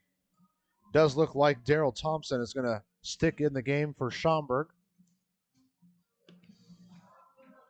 For any of the USI faithful out there, a little fun note, all of the promotions they've been doing between innings here these couple of days. One of the interns or staff members helping out on the field with all of the on-field promotional stuff is USI softball third baseman Mary Bean, who helped the USI softball team to their national D2 Women's College World Series appearance in Denver, Colorado. Now she's here helping out the Schaumburg Boomers. Otters ready to take over in the top of the 9th. J.R. Davis will kick us off. He'll be followed by George Khalil and Justin Felix. As for the Boomers in the bottom of the 9th, at least scheduled, William Solis will kick us off. Matt Botcher and Chase Dawson will follow. J.R. Davis behind the count 0-1. The next pitch is a swinging strike 2 on a fastball that he was just a tad bit behind. Joe Riley starting to warm up for the Otters out there in left field. A little interesting that they went Sawyer then Riley. Here comes the 0-2 for J.R. Davis. Way inside. Davis has to jump out of the way to protect his legs. Still behind the count 1-2 though. No one on with no one out yet here in the top of the 9th inning. A long game. Really taking these teams a lot of stamina to stick with this one. 1-2 to Davis. Lifted high and foul to the right side. Gets out of play.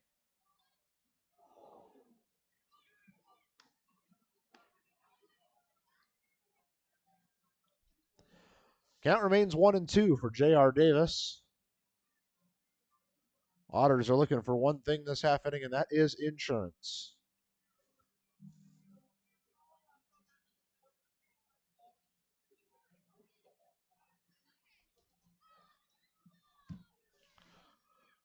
One, two, the count to J.R. Davis.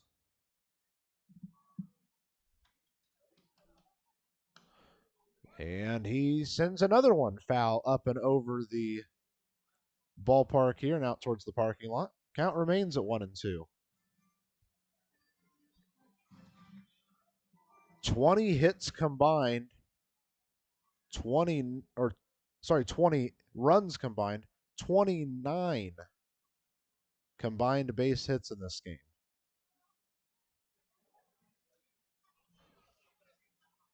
The 1-2 from J.R. Davis. Sends one out towards center. It's carrying, but Milazzo's chasing it well. It's over his head. J.R. Davis running towards second. Now he's off towards third. There won't be a close play. It's a triple for J.R. Davis. And even though he likely won't get a shot to go for it, it looks like he might end a double shy of the cycle. He's the third Otter this year to be one hit off a cycle. Dakota Phillips was the first one to do it, all the way back on opening night. Ended just one shy of it.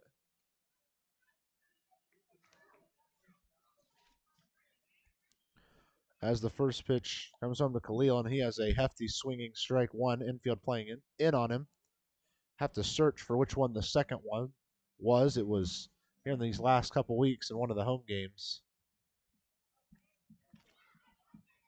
Khalil looking at an 0-1 count with a runner on third and the infield playing way in on him. Takes a pitch inside, and it's called strike two. That one was way inside. Maybe just looked so inside because he was hugging the plate a bit, but he's down in the count 0-2. Yet the infield's going to remain playing way in to try to snag the run at home. The 0-2 to George Khalil. Swinging strike three on a high fastball. He'll sit down on strikes for the third time.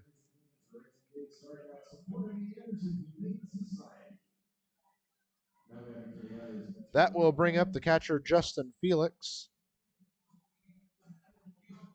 Felix is 2 for 4 with a single and an RBI double in the game.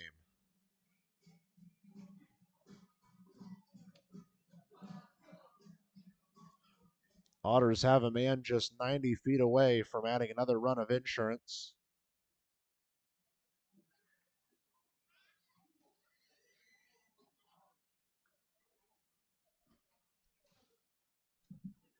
First pitch to Justin Felix. Stays way inside on the fastball.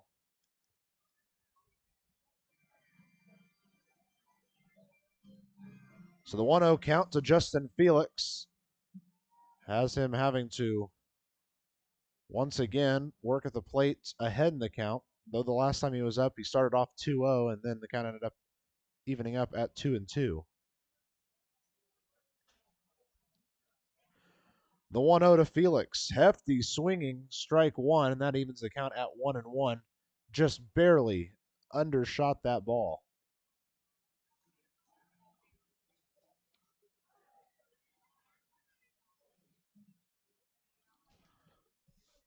Again, the infield is still playing really far in on Justin Felix, who's looking at a 1-1 count with a runner on third in the form of J.R. Davis.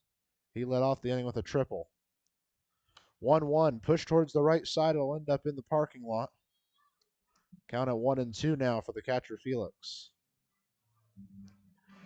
Andy Armstrong over there in the on-deck area. So no pinch hitting planned. I guess if any pinch hitting was going to happen, it probably would have been in Felix's spot, but he's had a good day. 1-2, the count to Felix, trying to bring in a run from third.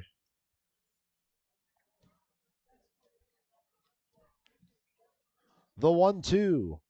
Felix skies this one high, but I think it's going to end up in foul territory. It is. Just barely.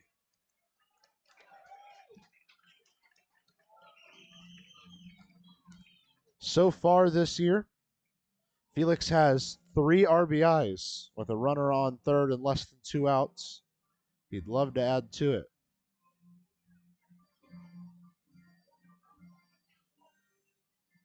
But he's down in the count 1-2 with just 1 out here. In the top of the 9th inning, Otters trying to close out this game.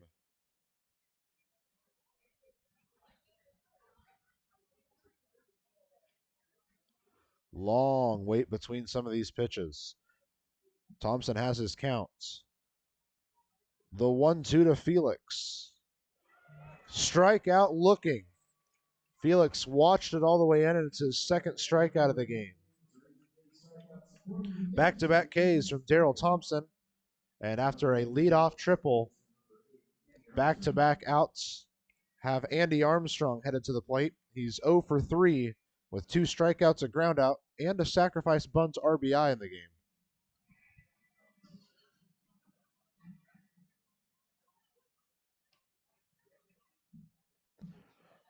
Waiting for the first offering to Armstrong. Thinks about going around on it, and it's ball 1 on the outside edge. Again, the Schaumburg crowd stating their opinions on the strike zone. But regardless, the count's at 1-0.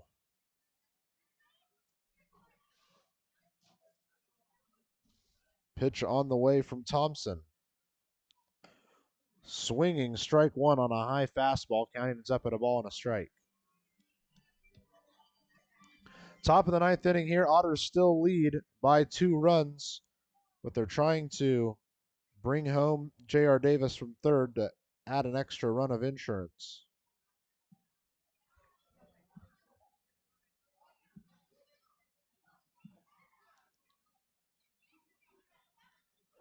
The 1-1.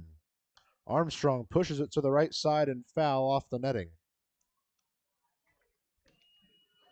Exciting nights if you're a fan of the NHL. Game 1 of the Stanley Cup Finals is going to overtime between Colorado and Tampa Bay. Keep it here on the Otters Digital Network. We should be done before they get started with the overtime period.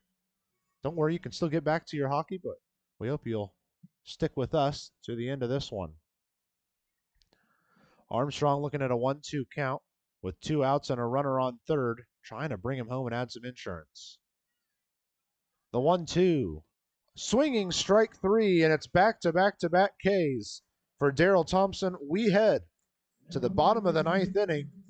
A new pitcher will come in for the Otters to finish this one out. We'll tell you all about him and have the conclusion of this one coming at you next on the Otters Digital Network.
Here we go. Bottom of the 9th inning. And the Otters are going to ask Joe Riley to head onto the mound in a save situation. His first chance to grab one this year. Other than that, everything's going to stay the same in the infield and outfield for the Otters. Ready to go.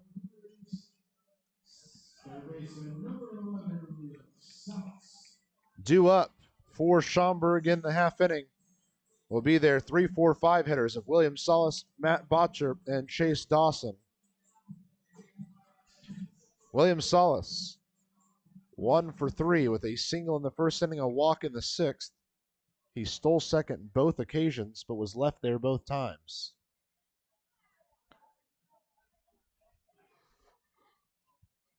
First pitch for him here in the ninth. Just misses to the high edge for ball one.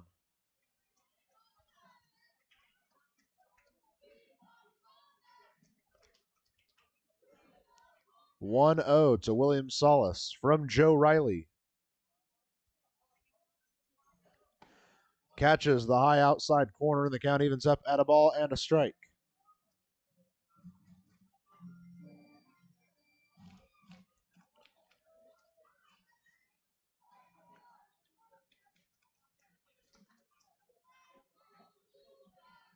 The 1-1 to Salas. Just falls out of the zone.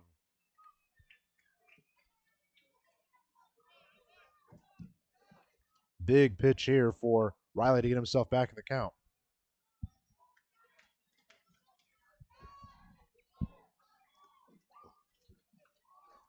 The 2-1. Just missing high is Joe Riley. Andy McCauley seems to be a bit upset with some of the ball and strike calls. I can see him yelling towards home plate from the dugout. Here comes the 3-1 to Salas. This one's pushed foul out towards the parking lot on the right side.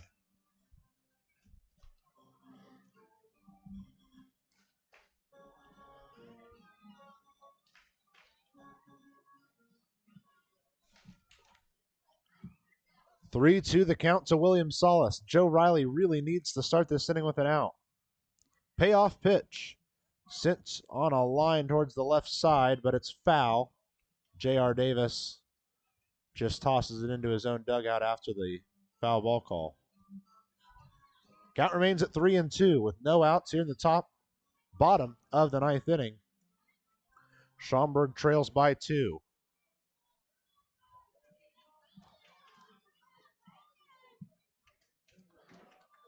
The full count pitch to Salas once again.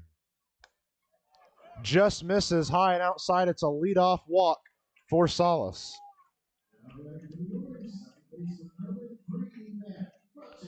That'll bring up the second baseman, Matt Botcher, who is 2 for 4 with a single, a 2-run home run, and a pair of strikeouts. Otters will move to double play depth, hoping that's what Joe Riley can deliver them. But it is a dangerous bat at the plate. First pitch to Botcher. Works a bit inside, ball 1.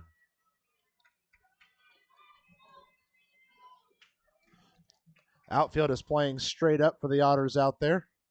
Infield, straight up, other than Sinsley holding the runner at first. And they're playing at double play depth. The 1-0. Hefty swing from Botcher. Almost swung out of his shoes there as the count goes to 1-1.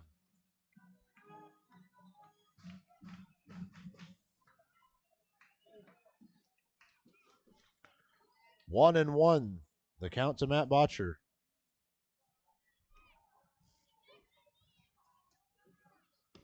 Works inside again, and the count's back in favor of the Bombers. The Boomers are trying to avoid falling to 500. Otters are trying to extend their lead in the West Division. The 2-1 to Matt Botcher. Sends it to the right side, through for a base hit. McNamee will pick it up in right field, and the runners will stay at first and second.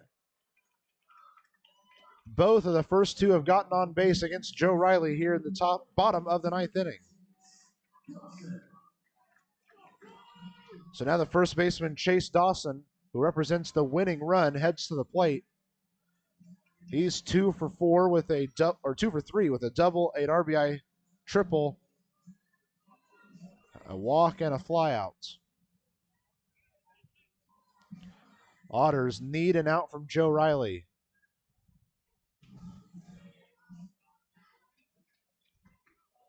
Riley with a long look into home.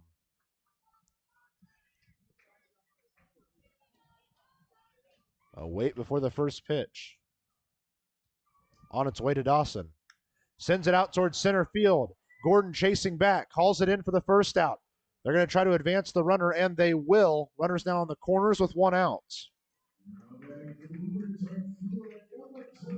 Absolutely necessary. The Otters get that out. A double play could end the game.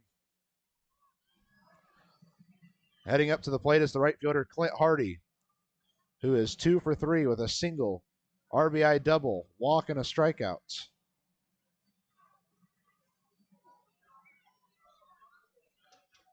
Otters still playing at double play depth, except for J.R. Davis on the left side, who is holding really close to the left field line, and Steven Sinsley, who's holding the runner at first. First pitch to Hardy, fouled up high and out of play, back towards the parking lot.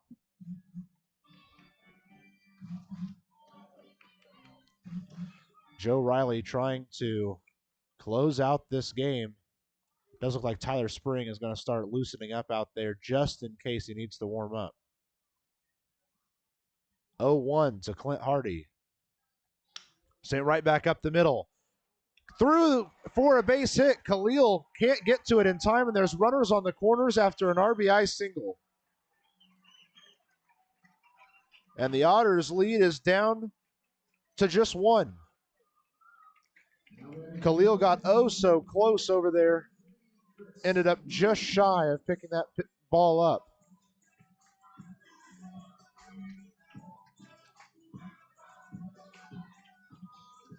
It will bring up the designated hitter, Chris Ruiz, who's 1 for 3 with a single, ground and a double play, fly out, and strikeout.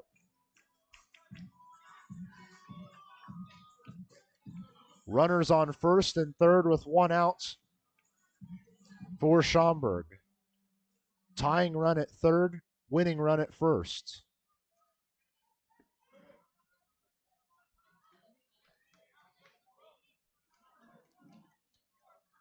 Joe Riley sends the first pitch home to Chris Ruiz. In the dirt, ball 1. Good work from Felix to keep it in front of him.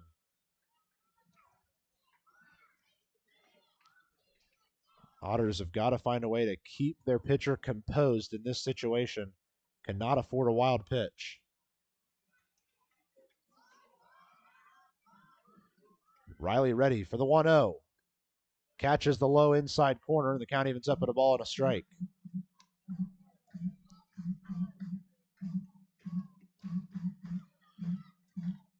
Otters need to record an out. They'd love to do 2 at once, obviously. 1-1 count to Chris Ruiz. Sends it right back up the middle. Going to be played by first. They throw home. They've got a runner in a pickle. Tag him out at third. Yes, they do. What a play.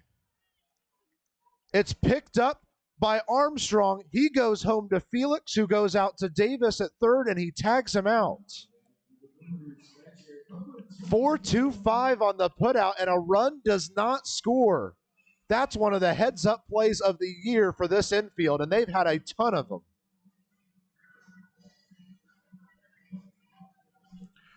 Ruiz is going to reach on a 4-2-5 fielder's choice.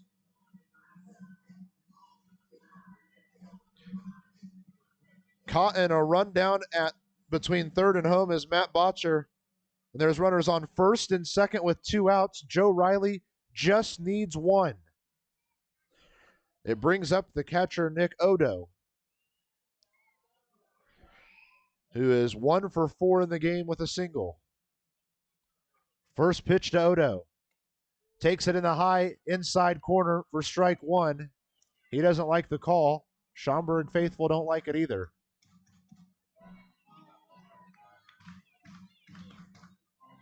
No balls, 1 strike to Nick Odo here in the bottom of the 9th inning. Game tying run at second, game winning run at first. Time is called behind the plate by Odo. This is the series finale in this 2-game mini set. Otters trying to finish off the sweep. They need Joe Riley to get just 1 more out. The 0-1. It's a foul ball back towards Felix, and the Boomers are down to their last strike.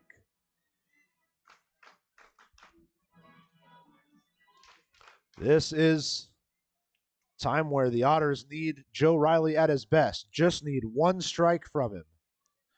Runners on first and second with 2 outs. Otters lead by 1. Nick Odo is down to his final strike. The 0-2. Swinging strike 3. They tag him out, and the Otters get it done. Oh, man, you can breathe easy now. 11-10, the Otters win this one from Schaumburg, and they sweep the 2-game mini set. We'll be right back with post-game stats and reactions. They win this one, 11-10, in deep breath fashion.